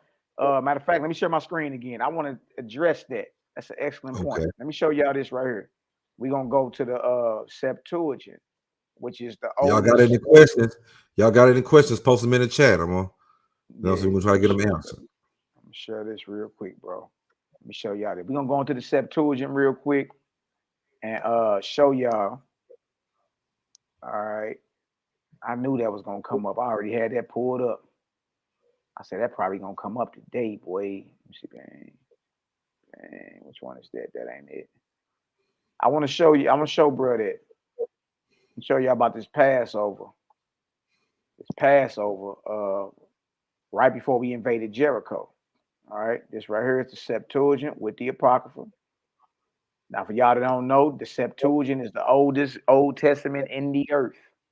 Like the Codex Sinaiticus is the oldest New Testament. The oldest Old Testament is the Septuagint, the Greek Septuagint, commissioned by Ptolemy Philadelphus 200 years before the Common Era. You understand? Took 70 Hebrews and translated the history of Israel into Greek. And the Septuagint was put on file at the library in Alexandria, Egypt. All right, now look at this. Now look at Joshua chapter 5, and y'all try to compare this. Compare Joshua 5 to what you read in the KJV in chapter 5. All right. Watch this. All right, so this chapter 5, you know your numerals. See that? As this right here is Joshua chapter 5, verse 2 through Joshua chapter 6, verse 6. What you have is the English on one side and Greek on the next. All right. We're going to go down to verses 10 through 12. Look how they kept Passover. And this is older than the Old Testament you have. What you have, the Old Testament you have in your regular authorized Bible is Masoretic text. The Septuagint is older than that. All right. The Masoretic text came around in 9th, 10th century, Common Era. Septuagint been around since before the Common Era, like over 2,000 years. Now look at how they kept Passover before they invaded Jericho. All right. And we're talking about the children of Israel under the leadership of Joshua. Look at this. It says, and the children of Israel kept the Passover on the 14th day of the month at evening to the westward of Jericho on the opposite side of Jordan in the plain. And they ate of the grain of the earth, unleavened and new corn. And this day the manna failed after they had eaten of the corn of the land, and the children of Israel no longer had manna. And they took the fruits of the land of the Phoenicians. That's right. Historically speaking, the Canaanites or Phoenicians. And the Septuagint is letting you know that. You see this? And they took the fruits of the land of the Phoenicians in that year. Y'all, we have a fleshless Passover. There ain't no lamb mentioned at all in Joshua 5, verse 10 through 12 in the oldest New Testament that you have your hands on called the Septuagint. Clip up. You see that? That's one example of a Passover that was not that was not with flesh. It was fleshless. Look what they ate. And they ate the grain of the earth, unleavened and new corn. And this day the manna failed after they had eaten of the corn of the land. The children of Israel no longer had manna, and they took the fruits of the land of the Phoenicians in that year. You see that? Now, when you compare it to the KJV, they leave a little gap in there for you to assume they was chewing on lamb sandwiches. But when you read it out the oldest Old Testament that everybody has, the Greek Septuagint, the lamb slaughtering ain't even mentioned. You see that? And when you go to Jeremiah 7, you already know Jeremiah, the 7th chapter. You know what I mean? The Most High, the Creator, speaks through Jeremiah saying, I didn't command burnt offerings and sacrifices in the day that you left Egypt. All right, well, we got a problem because Passover, the lamb, is a sacrifice. It's Exodus 12 and 27. See that? So you got stories in the Bible that don't line up with Exodus. The Exodus 12 account about the slaughtering of the lamb. You got Jeremiah 7, 21 through 22. You understand? You just got Joshua 5, 10 through 12 out the Septuagint that show you they weren't even doing that on Passover. If we got further into the Nazarene Gospels, you'll see how the Nazarenes kept Passover. No flesh. None. You see what I'm saying? Come. So I want to pull that out for the brother that was talking about the Passover. A lot of our people don't know that the first Passover before we invaded Jericho was a fleshless Passover. Y'all make sure y'all hit that subscribe button, that like button right now. Y'all make sure y'all go over, you know what I'm saying, after the show is over, go to Honor and Humility STL. Hit that subscribe button. Hit that subscribe button. Hit that subscribe button. Check out the brother Don Yehuda, the brother Zadok, the brother Nehemiah channels. Hit that subscribe button. Hit that subscribe button. But he got a good question about the brother Don Yehuda. He said, Malachi, can you break down? I think you might have just kind of touched into it. Can you break down how animal eating came into play in Genesis 9 and 3? Yeah, absolutely. That's dealing with Noah, right? First thing to understand with Noah is what Noah was originally told. Let's go to Genesis 6 first, and then we're gonna go through that Genesis 9. We're gonna start at verse 1, and we're gonna slow roll through it and show y'all, you know, just a Nazarene perspective on it. Like, man, look, this is why we look at it like this. All right. So we're gonna go to Genesis 6 and we're gonna go to the bottom of that. Let me show that real quick, bro. Hold on one second. And I'm gonna show y'all this. All right, bang, bang, bang, bang. Bang. Okay, let me share my screen real quick, brother. And we work. Easy work. Easy work. And then we'll go show Genesis 9. Excellent question. All right. Whole screen, green. All right, let me know when that's up. Got you right here. Wow.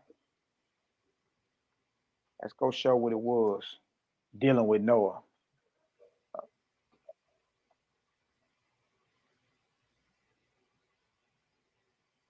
All right, we on there? Yep, we up. Okay, Genesis 6 and 17. All right. And behold, even I do bring a flood of waters upon the earth to destroy all flesh, wherein is breath of life. Wherein is the breath of life from under heaven, and everything that is in the earth shall die.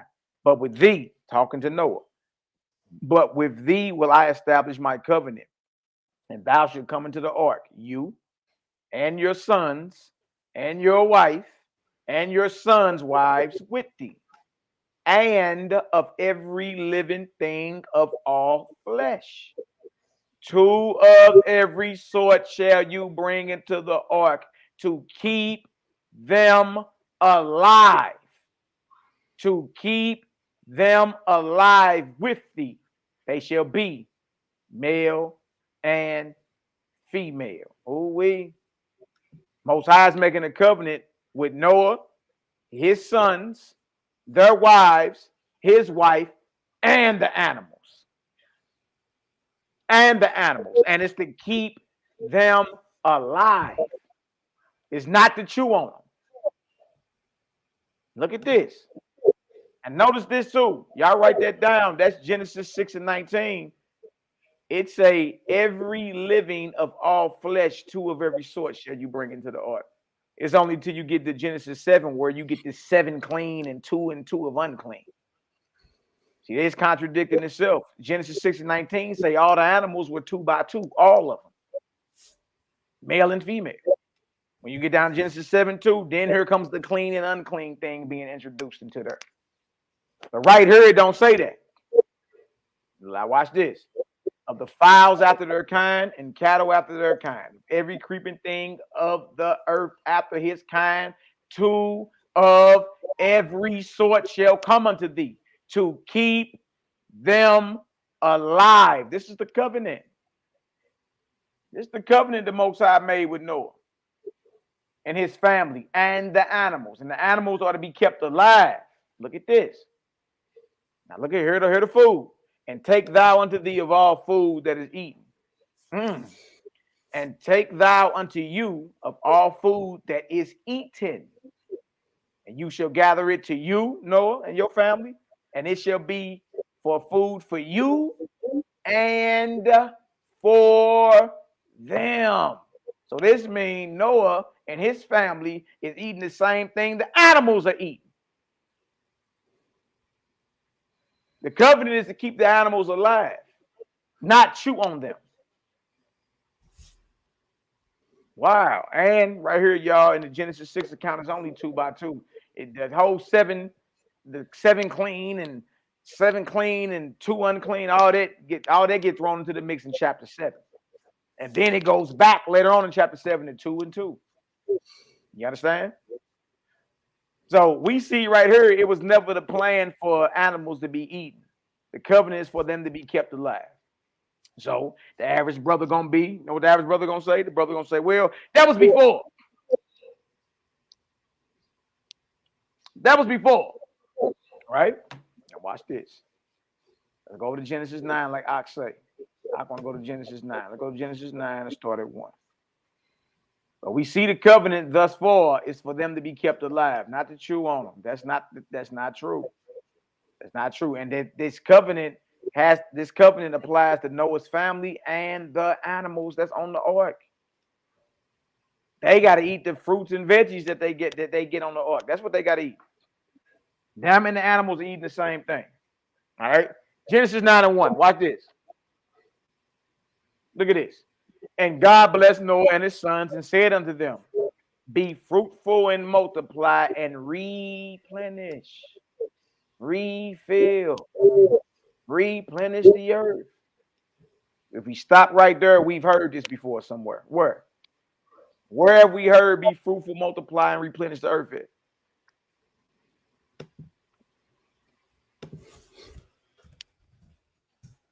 Genesis 1. That's what Adam was told, correct? Adam was told the very same thing. Be fruitful, multiply, and fill this deal up. Refill, replenish the earth. According to Genesis 1. Look at this, verse 2.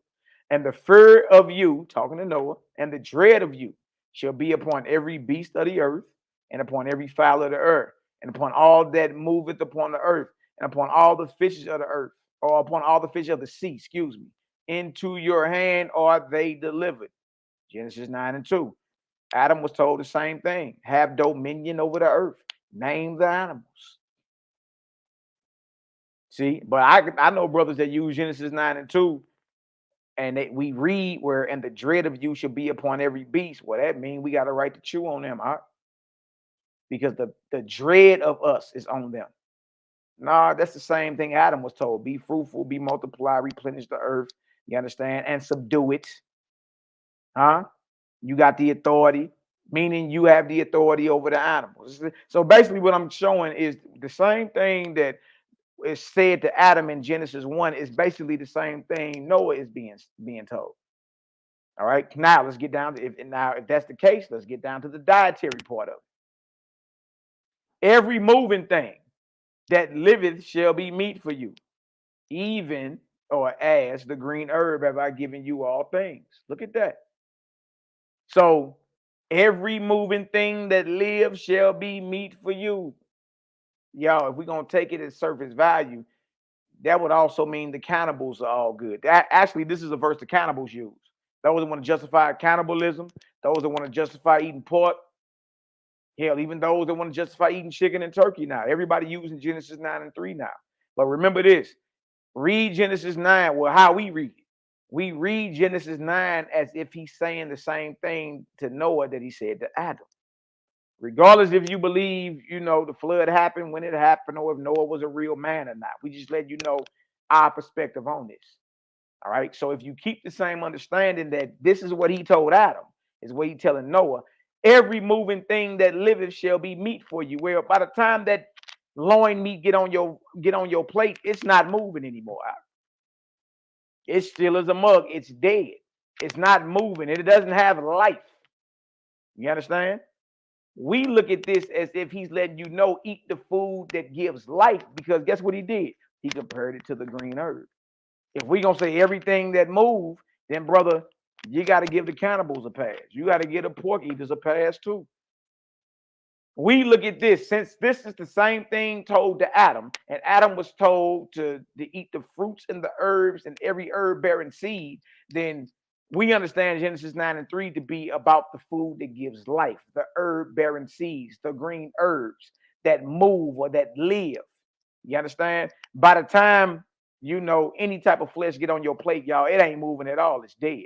And this is the proof, verse 4. But flesh with the life thereof, which is the blood thereof, shall ye not eat. Verse 5. And surely your blood of your lives will I require at the hand of every beast. Will I require it? And at the hand of man, at the hand of every man's brother, will I require the life of man. So our understanding about that is that what the Most High was telling Noah is what he told Adam. That ain't got nothing to do with chewing on a sirloin steak or tenderloin or a Philly cheese sandwich, Philly cheese steak, chicken Popeye chicken sandwich. None of that, because ain't none of that moving by the time you get on your plate, and it doesn't give life. And to prove what we saying, he compared what he was talking about, the food that lives, that moves, to the green herb. He didn't compare it to the lamb. He didn't compare it to the goat. He didn't compare it to the ox. Then when you get to verse 4, but flesh with the life thereof, that's something that's living. with blood in it, right? You ain't supposed to eat that. Oh, brother, that's mean we supposed to drain the blood out of our food, but you technically never get it out your food. It's always there, even if you well cook it. You see, so that's how we look at that, brother. You know, some people would disagree with us, but we look at it like it was the same thing told to Adam. You know what I mean? Easy work. Controversial and deep biblical breakdown series sponsored by the Scoring Black Man podcast, baby. We got brother Malachi Maccabee in here representing Honor and Humility STL. Once again, y'all go to the brother channel, hit that subscribe button. Go over to the brother Nehemiah channel, hit that subscribe button. Go over to the brother Don Yehuda, brother Zadok, hit that subscribe button. And most importantly, hit that subscribe button right here. Hit the subscribe button on Cosmic Chaos channel. Hit the subscribe button on Salah Shalom TV channel. Hit that button right now. We got another question for you. Just curious, the brother Troy Thompson say, what did Troy they eat? with the word? Troy, that's my brother right there. Shout out to the house of Troy. Bless up, man. Tell all them babies over there I said what it do, man. You know what I mean? Bro, that's my brother right there, bro. Me and Troy got some memories, boy. What's the word though? He said what? What did they eat? He said, just curious, what did they eat and how did they keep it fresh and not spoiled? So he want to know what the Israelites during the Passover, I guess, or after the Passover. What did they eat back then and how did they keep it fresh and not spoiled? I think he talking about, because we was talking about Noah. I think he talking about because that's when he posted it. That's when he posted it. Yeah, so well, with Noah and his family was eating, Troy, it's the same thing the animals was eating, and that would be the Genesis 129 diet, the fruits and the vegetables. You understand? I'm pretty sure they wasn't eating no spoiled fruit. If it was, you throw it out. You know what I mean? But one thing they wasn't eating was animal sandwiches, brother. You know what I mean? That's a good question though. One thing they wasn't eating was the animal sandwiches. The only thing left no pork chop sandwich. Is the vegetables. It's the vegetables and the fruits, Troy. That's the only thing that's left. And the grains, you know what I mean? No pork chop sandwich, man. No. Oh no, definitely no pig sandwich. Definitely no pig meat. No pig meat sandwich. No fried. No fried Popeye chicken sandwich, man. It was no fried Popeyes up in that joint. Right. It wasn't none of that, bro. C-Li got an excellent question too. Who that? C-Li Shalom. Click on his. Okay. C-Li Shalom says, why would the scribes say Jesus ate fish as a spirit? Mm-hmm. Can spirits digest fish? Do spirits have a digestive system? Now, I got a question about that because that's a good question. I always say, well, damn, you know, Christ, you know, Peter was a fisherman. You know, Christ, you know, so he told them to throw the net over there. He caught fish. They ate fish. They broke bread. They ate fish. He turned a couple of fish into 1,000 fish. Like, you see different incidents in the Bible. Well, so they play that he would catch fish and they would cook and kind of eat fish. So that's a good question, my brother. Very, very good question. Yeah, absolutely. The one thing about that question right there is it's an excellent question because you get two sides of it presented to you. Okay, for instance, we have in the Bible Psalm 78 verse 25, I think it is, that angels' food or the food of a spirit or the food of an angel is matter. It's not flesh. You see what I'm saying? So we got that there, but then we got Genesis 18, Abraham and angels eating animal sandwiches. You know what I mean? Eating some flesh and all that. So trip off this. For the whole fish thing, this is one thing we got to realize this. The whole time while Messiah is living in the Gospels, while he's alive, he ain't in there eating flesh at all, period. Nobody can find one scripture where he was eating flesh.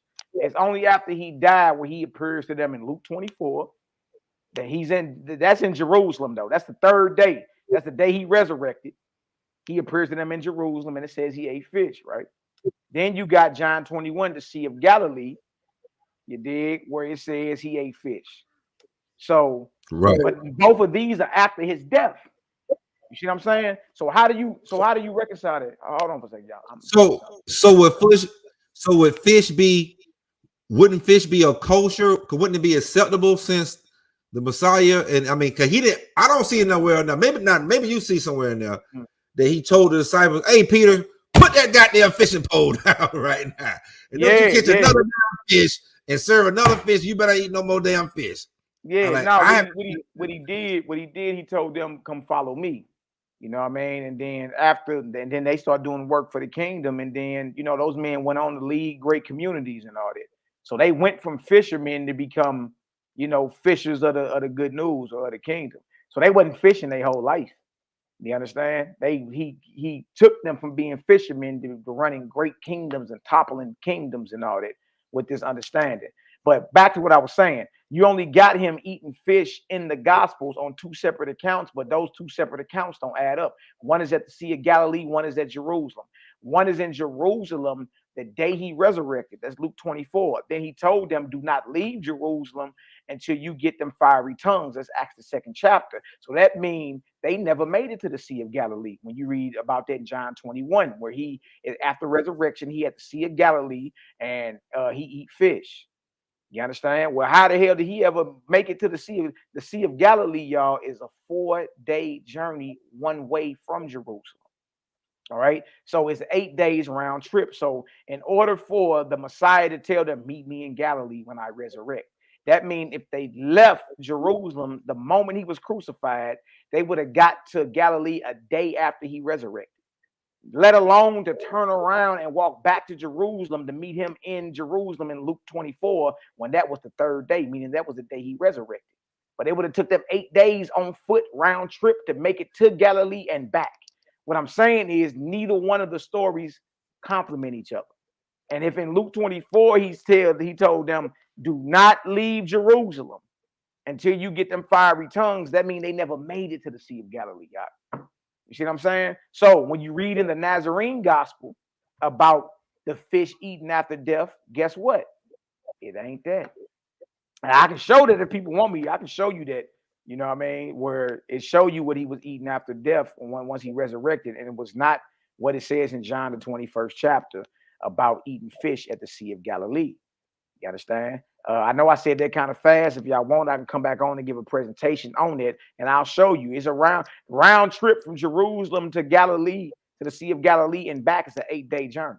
So how in the hell were they there on day 3 when he resurrected, Luke 24, when he told them to meet me in Galilee 6 times? You know what I mean? It just don't add up when you look into it. You know what I mean? You be like, well, they never made it out of Jerusalem according to Luke 24. Never made it out of Jerusalem. You know what I mean? Until Acts the 2nd chapter. Well, John 21st chapter got them at the Sea of Galilee. You know what I mean? After resurrection. So which one you gonna go with? You know what I mean? And these the type of topics a lot of people don't want to deal with. You feel me? And so for us, we look at both of those and be like, well, dang, we got to call both of them into question.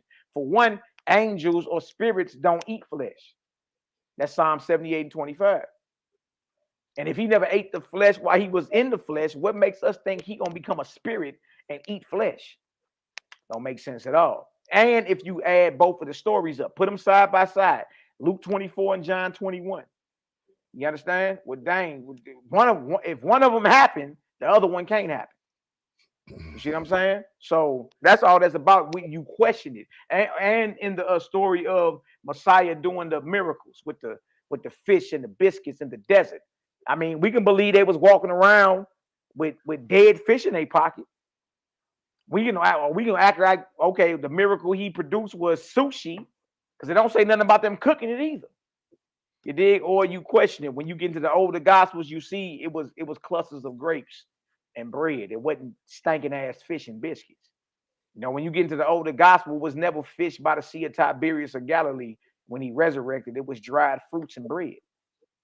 You see what I'm saying? So the older gospels tell a different story. The Nazarene and the Essene literature tell a different story, you understand, than what has been received as our canonical gospels. I hope that helped, bro.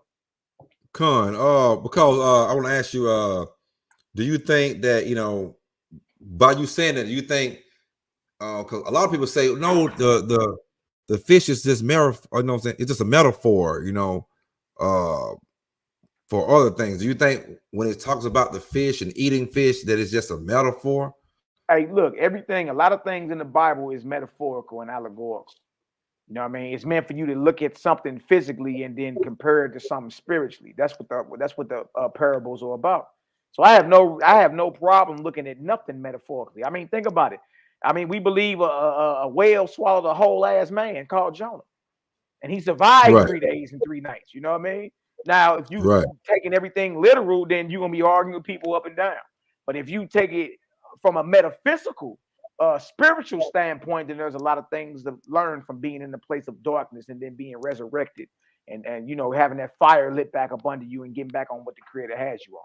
You know what I mean? So That's what it comes down to. I think a lot of people don't know that that the scriptures say that locust is a lawful meat. Do you think we ate locusts? Do you think they Yeah.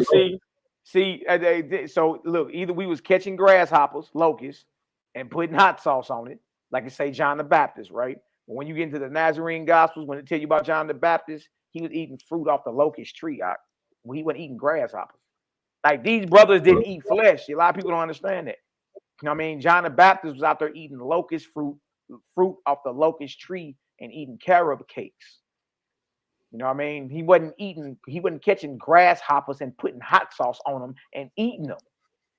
You see what I'm saying? But that's the right? Nazarene scene literature. Like everything it says about flesh consumption in the Gospels concerning John, concerning Messiah, concerning disciples, it say opposite in our literature.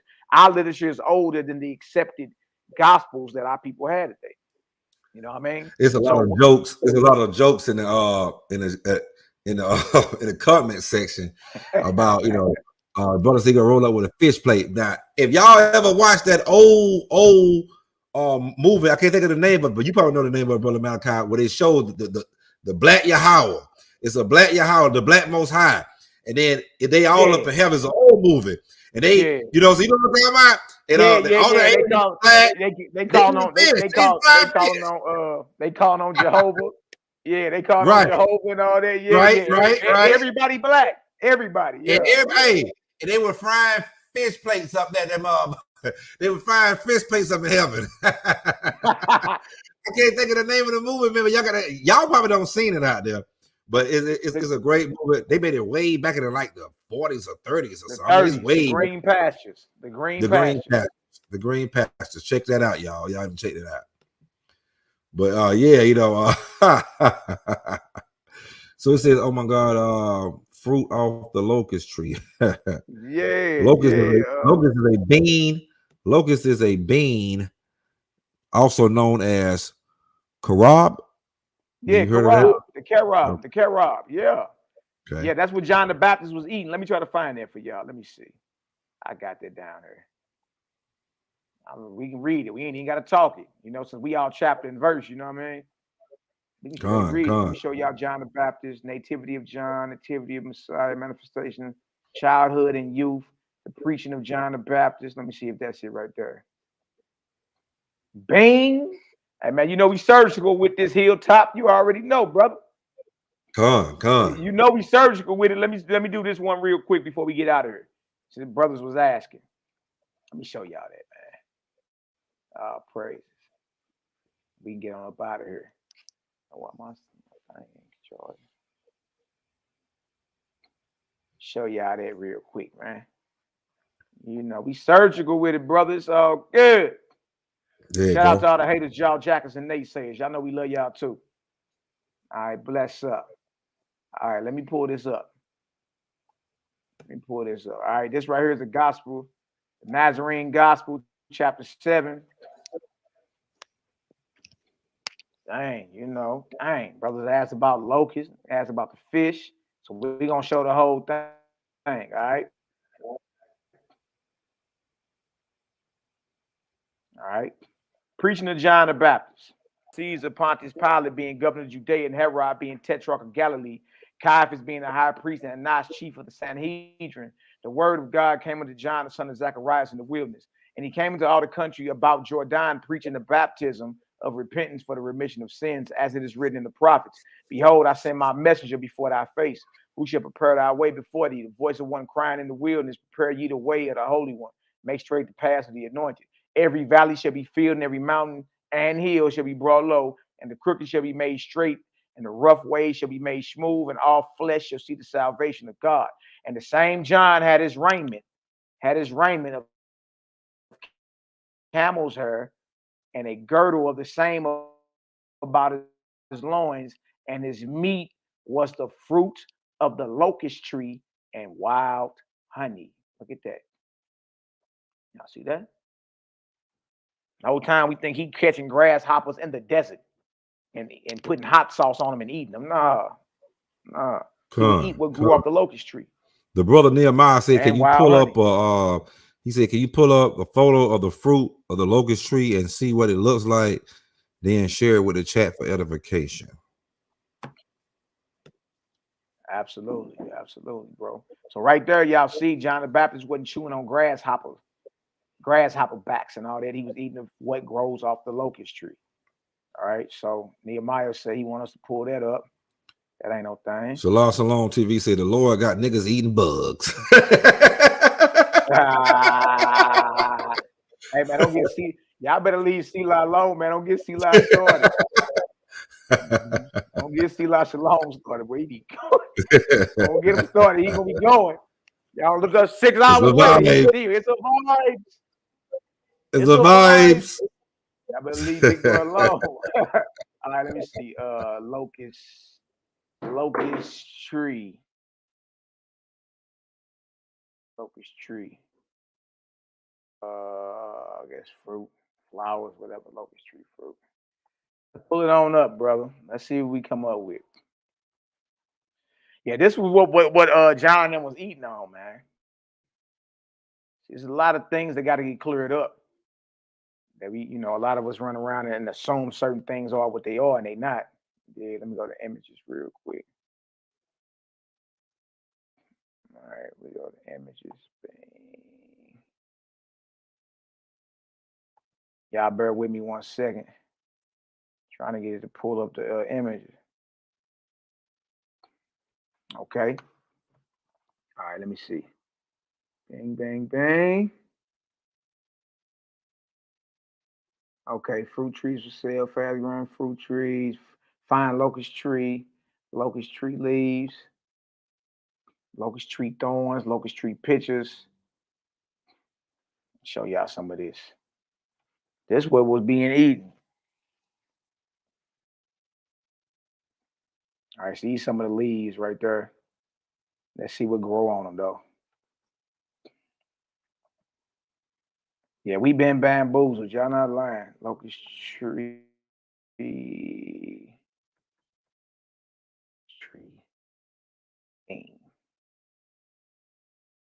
can see what it is. And we can see what it is.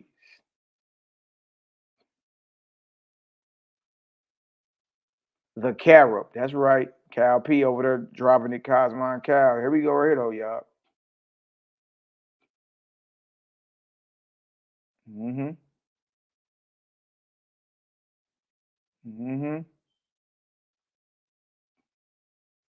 See that? That's what John the Baptist and all them was eating on, man. Wasn't chewing on grasshoppers, y'all. Easy work. See, so we read it out the literature, and then we go out there and then we show it. All right. Read it in the literature, then we go show it. Easy work. All right. Let me hold on. 1 second. Y'all be bear with your brother. Bang, bang, bang, bang. Let's go show it. Was it already up? It must already be up. Let me see. Wow. All right, let's go back to the table of contents. So we know John the Baptist wasn't chewing on bugs, right? All right, now let's go into the we talk about the fish, right? We talk about the miracle of the fish. A lot of our people want to talk about that. So let's go ahead and go into the desert. Let's see, where is that at, man? These rabbits and pigeons. Feed it right here, Bio, chapter 29. Gospel of the Nazarenes. That's another point of contention. Where he did a miracle with the stinking fish, the sushi. They was eating sushi and biscuits in the wilderness. Chapter 29 of the Nazarene Act say different.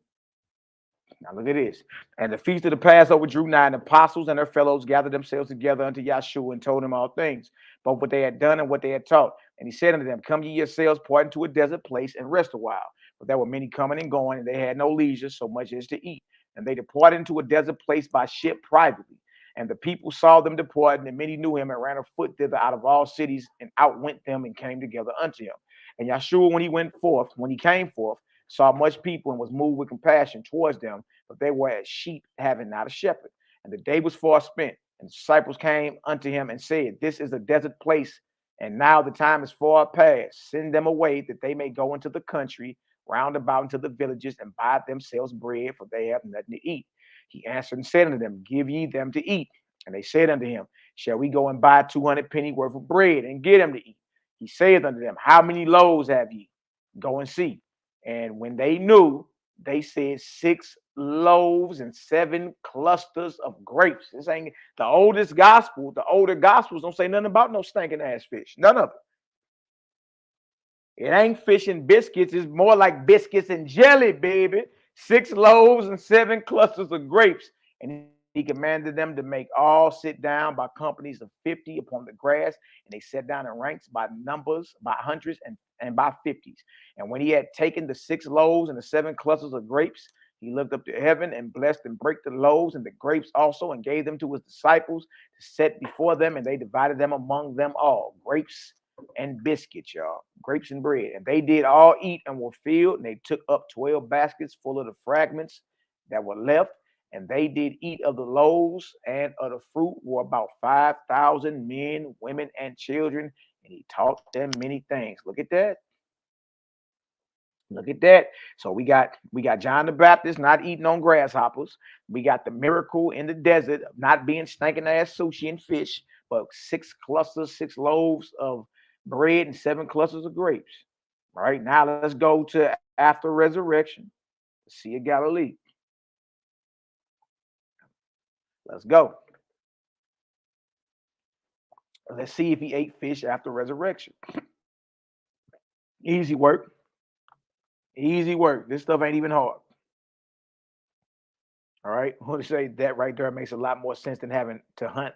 Lord knows how many grasshoppers needed for our ancestor John. You hear me? Who knows how many grasshoppers he had to eat? Who was that? Damian Logan. Okay, right here. And this showing you. So it's showing you Yahshua. It's showing you how John the Baptist never ate grasshoppers. That was the carob bean or the locust bean off the locust tree. Right, showing you that it wasn't about sushi and biscuits in the wilderness. It was bread and grapes, which make most sense. And now we're dealing with after resurrection when he appeared at the Sea of Galilee, what they call the Sea of Tiberias. Let's see if he was eating on fish. Look at this. After these things, Yahshua showed himself again to the disciples at the Sea of Tiberias. The Sea of Tiberias is the Sea of Galilee. All right, and on this wise showed he himself. There were together Simon, Peter, and Thomas, called Didymus, and Nathanael of Cana in Galilee. Hold on one second, y'all. Hold on one second. Hold on one second. I got this deal right here, though. Let me pull this up. I got that deal right here in the actual Nazarene. I want to read it to y'all out of here. Let me show y'all this. Same chapter. See, the Gospel of the Holy 12 and the Gospel of the Nazarenes, it read a little different. It's the same work. It just read a little different sometimes. I want to read it to y'all out the actual Nazarene Gospel out of this right here. So we don't be under no illusions. Let me show y'all that. Where that's at, bang. Bang. Right here. Right here. Bang. Same chapter. For any naysayer think we playing. Same chapter. Gospel of the Nazarenes. All right. Well, Gospel of the Holy 12. It's just the Gospel of Nazarene read a little different. I want to show y'all this. My book again. Yahshua appears at the Sea of Galilee. After these things, Yahshua showed himself again to the disciples at the Sea of Tiberias. And in this way he showed himself.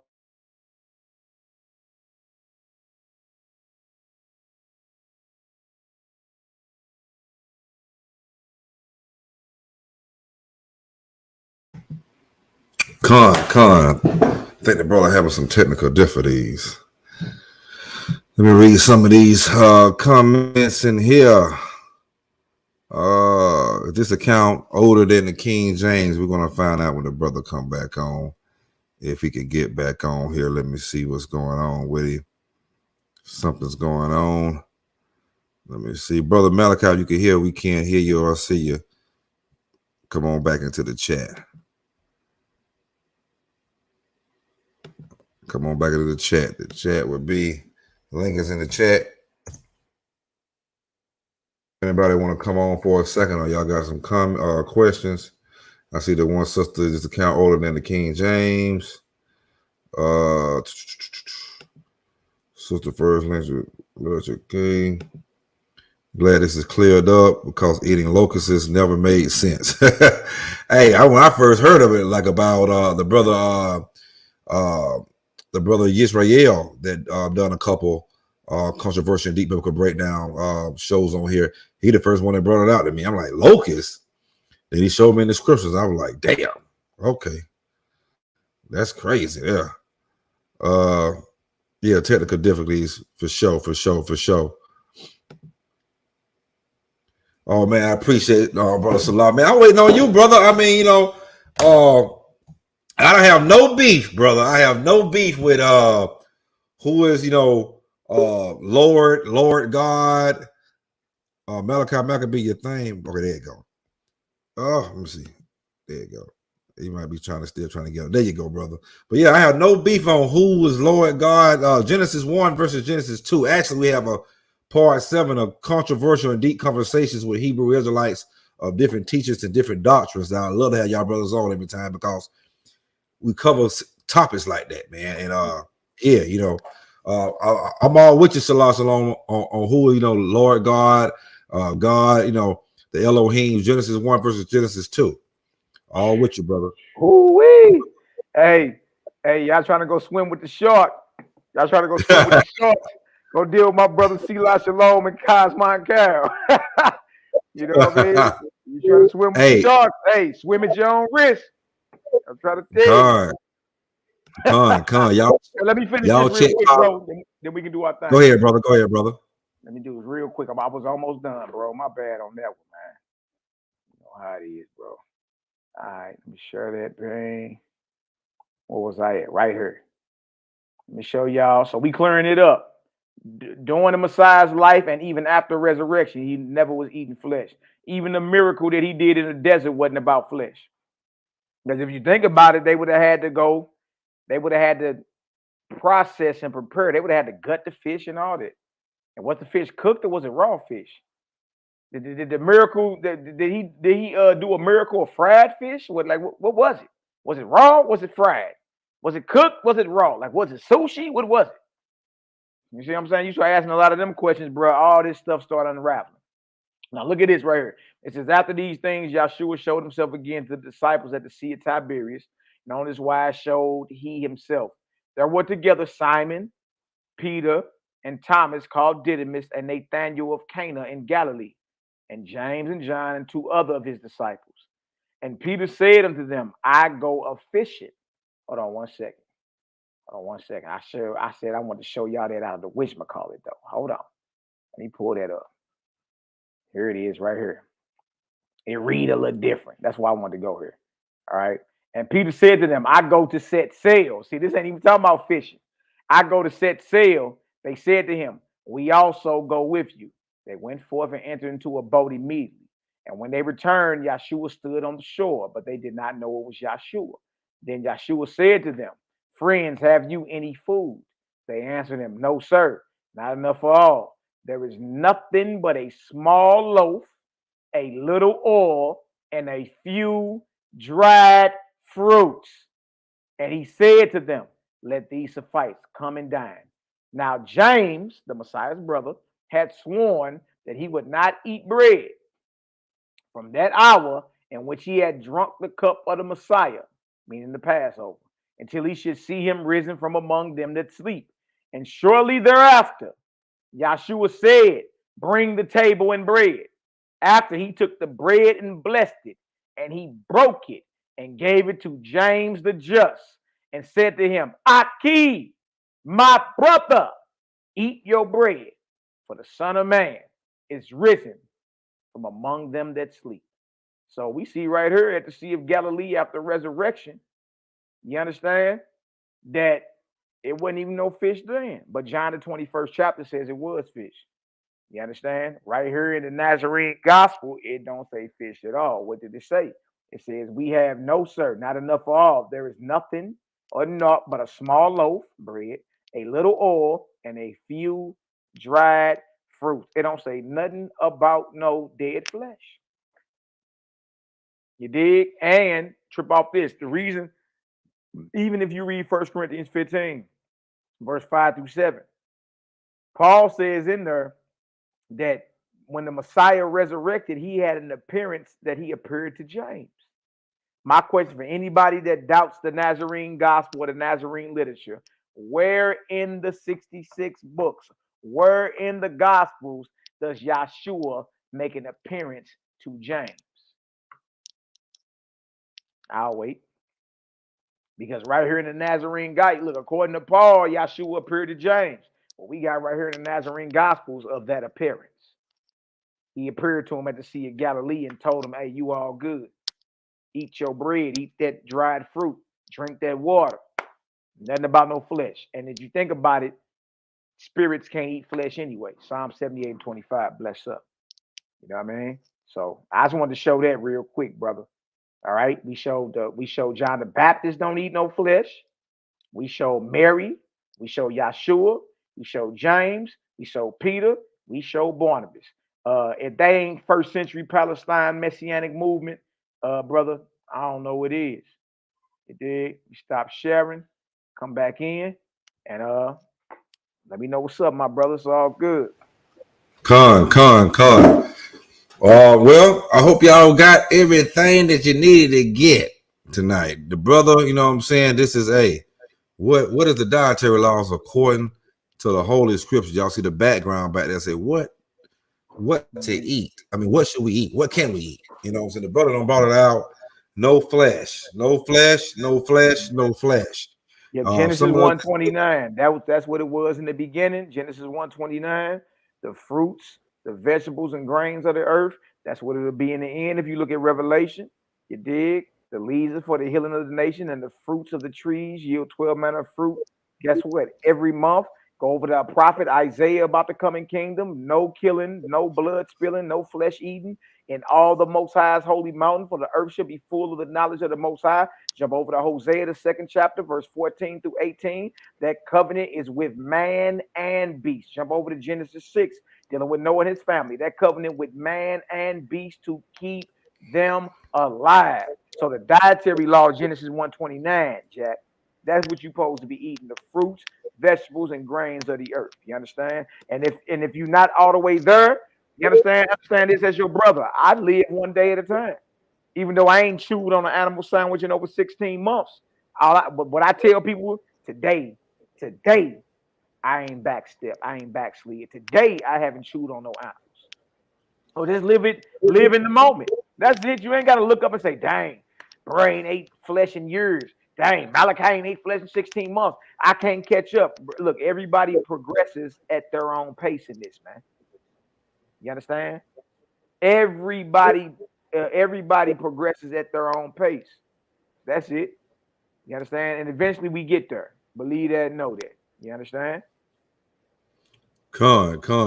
The brother Starks alone he had a great point. He said, man, I want to do these camps eat locusts for Passover. I know personally, man, it's a lot of vegan brothers that's in the camps. And they don't eat, no kind of flesh until it's time for Passover, and the leadership make them eat a piece. You got to eat one piece of, a lamb with the bitter herbs.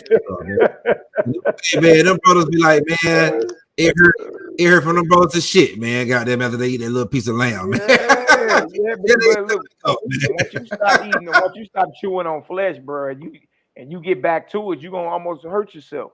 But look, let them brothers know that if they go get the Septuagint, which is the oldest New Testament in existence, if you go get the Septuagint, Joshua 5, verse 10 through 12 describes a fleshless Passover before we invaded Jericho.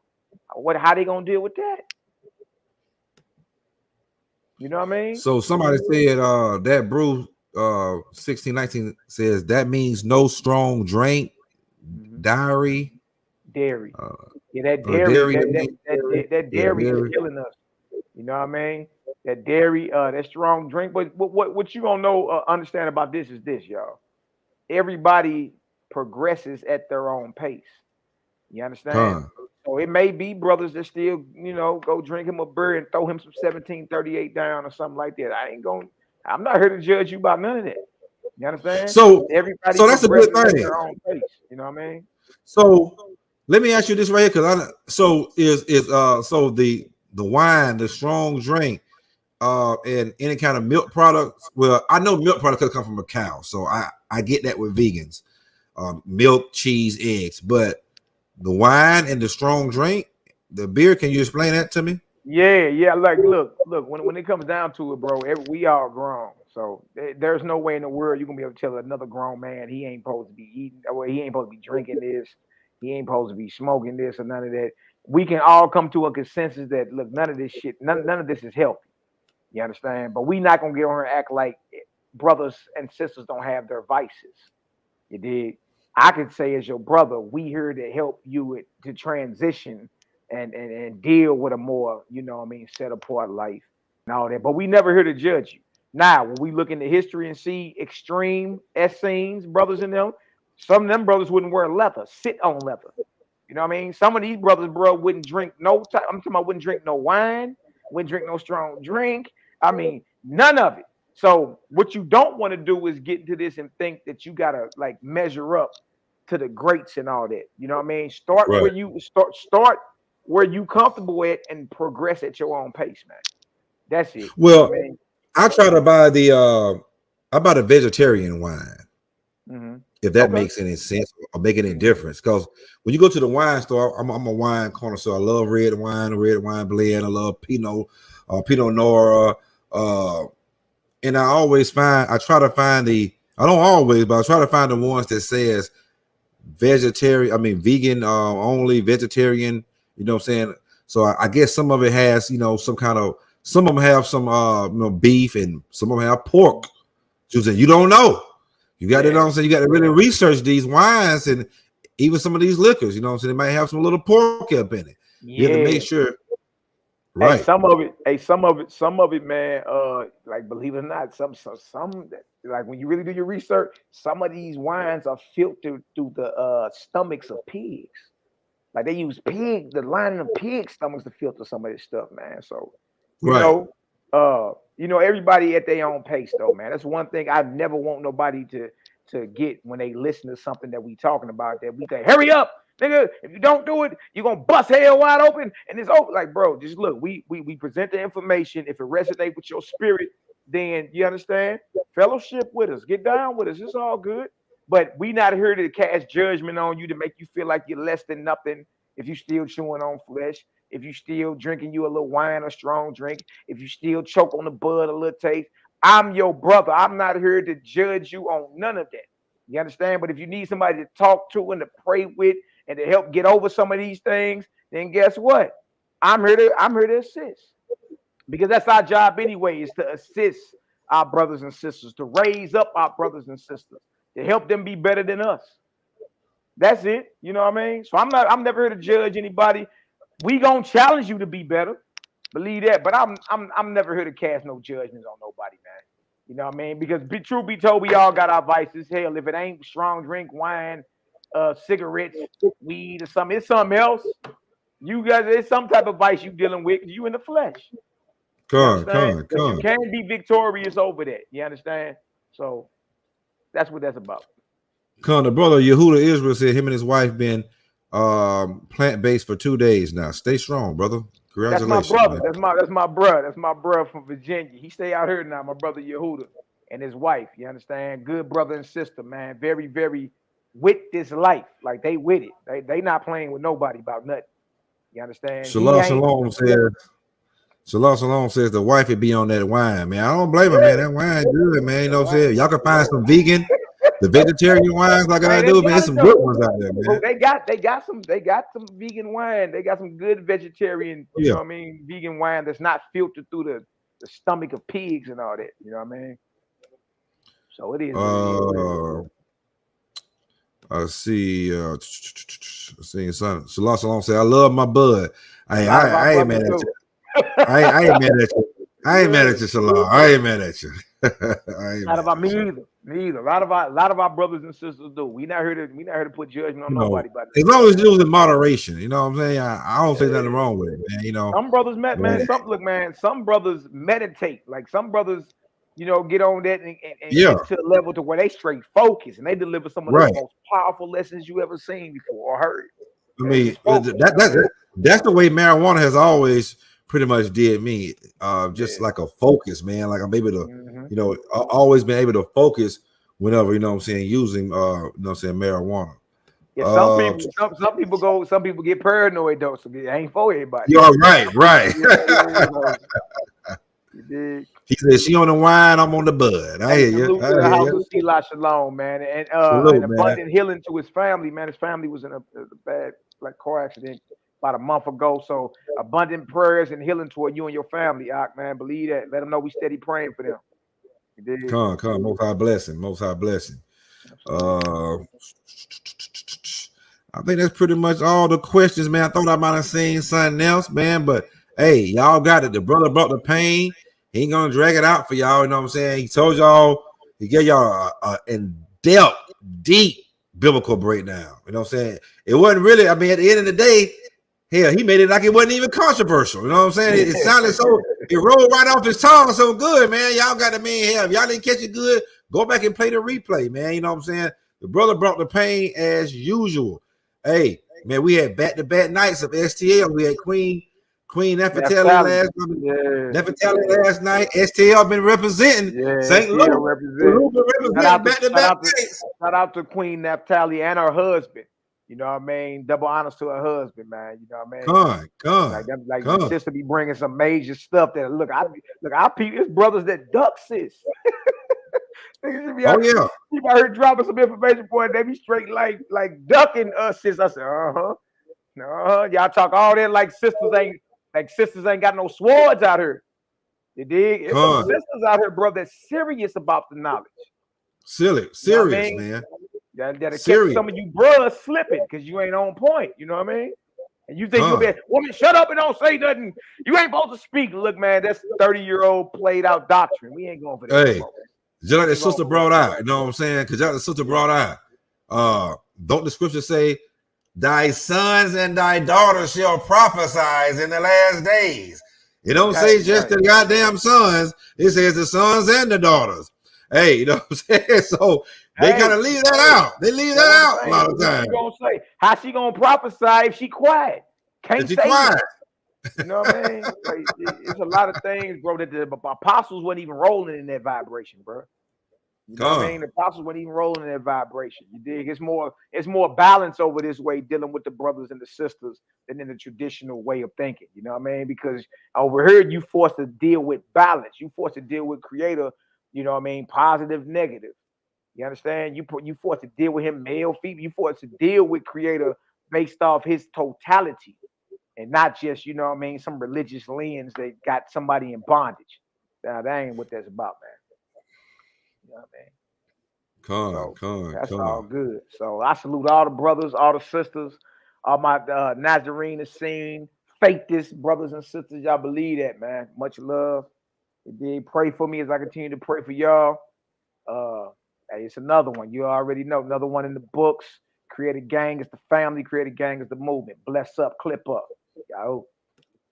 This is another wrap here. Controversial and deep biblical breakdown series sponsored by the Scoring Black Man podcast. Y'all hit that subscribe and like button. ASAP, go on to brother Malachi Maccabee. Honor Humility STL. Hit that subscribe button. Go to the brother Salah Shalom TV. Hit that subscribe button. Go to the brother Cosmic Cal. Will be in the house next Wednesday. Cosmic Cal. I gotta make that one, boy. Cal P is a firecracker, boy. Y'all gotta be in that one. You know. And the name of his show is I think it's the place of the woman in the Creator's kingdom. Oh, women, this is he doing this for y'all, women. He doing this for y'all. Yeah. We're gonna be tuned in next Wednesday. Y'all also tune in this Saturday. The Scoring Black Man Podcast, episode 25. Pimps, hoes, and UFOs. And we're doing it just like that. Pimp, hoes, and UFOs. You know what I'm saying? All that is relevant for our people. We got a pimping, a whole problem. And hey, who are on these UFOs? Who are the beings on here? What do they do? What are they coming for? We're going to talk about all of that this Saturday morning, 9 o'clock a.m. West Coast time, 12 o'clock noon East Coast time. Please make sure you hit that. We're going to have the brother Malachi Maccabee back on. We're going to tell y'all what's his third show going to be. We're going to hold that in suspense. The brother Salah Shalom, he's going to be coming back for his third time. We're going to keep that in suspense. And the sister Nefertali going to be coming on again. Israelites, you a mixed seed. Oh, shit. That's going to be controversial indeed. Israelites, you a mixed seed. You already know. I'll be on that one. I'll be on that one. Shouts out to yourself. Shouts out to the beloved Sister Star FOPE for our people edification in the building. You know what I'm saying? Shout out to that Sister Star, man, FOPE. Nehemiah, shout out to that brother, you know what I'm saying? On the humility representative. You know what I mean? Don Yehuda. Shout out to him and brothers of the dark, man. Them boys, watch out for their shorts. The boy coming with some powerful 15 seconds, powerful 1 minute presentations for y'all. Y'all going, you know what I'm saying, tune into their channel. They finna get it popping and booming. And once again, I'm gonna say special shout out to the brother Malachi Maccabee, man. I appreciate it, man. You brought the fire once again. Can't wait to have you here again, brother, to break down these controversial and deep biblical breakdown series. Tune in next Wednesday, Cosmic Chaos, man. I keep saying it. He got next. He got next. He got next. Hopefully, have that brother K. Judah on here, man. Hey, K. Judah remind me of Cosmic Chaos, man. They both just got away with words, and they can just go on forever. They could go on forever, man. Yeah. You know what I'm saying? Fire, man, fire. So you know what I'm saying? Great again in the building. Salute to everybody. Like I say, Cosmic Chaos, man, you got next, man. Tune in this Saturday. Tune in next Wednesday. Tune in the Saturday after. And the Wednesday, Saturdays and Wednesdays. Wednesday nights, Saturday mornings. You know what I'm saying? We're in the building. Peace, love to everybody out there. Don't forget to subscribe to the channel, share, and like with people of like minds. And hey, peace, love, and hair grease. Shalom, brothers and sisters.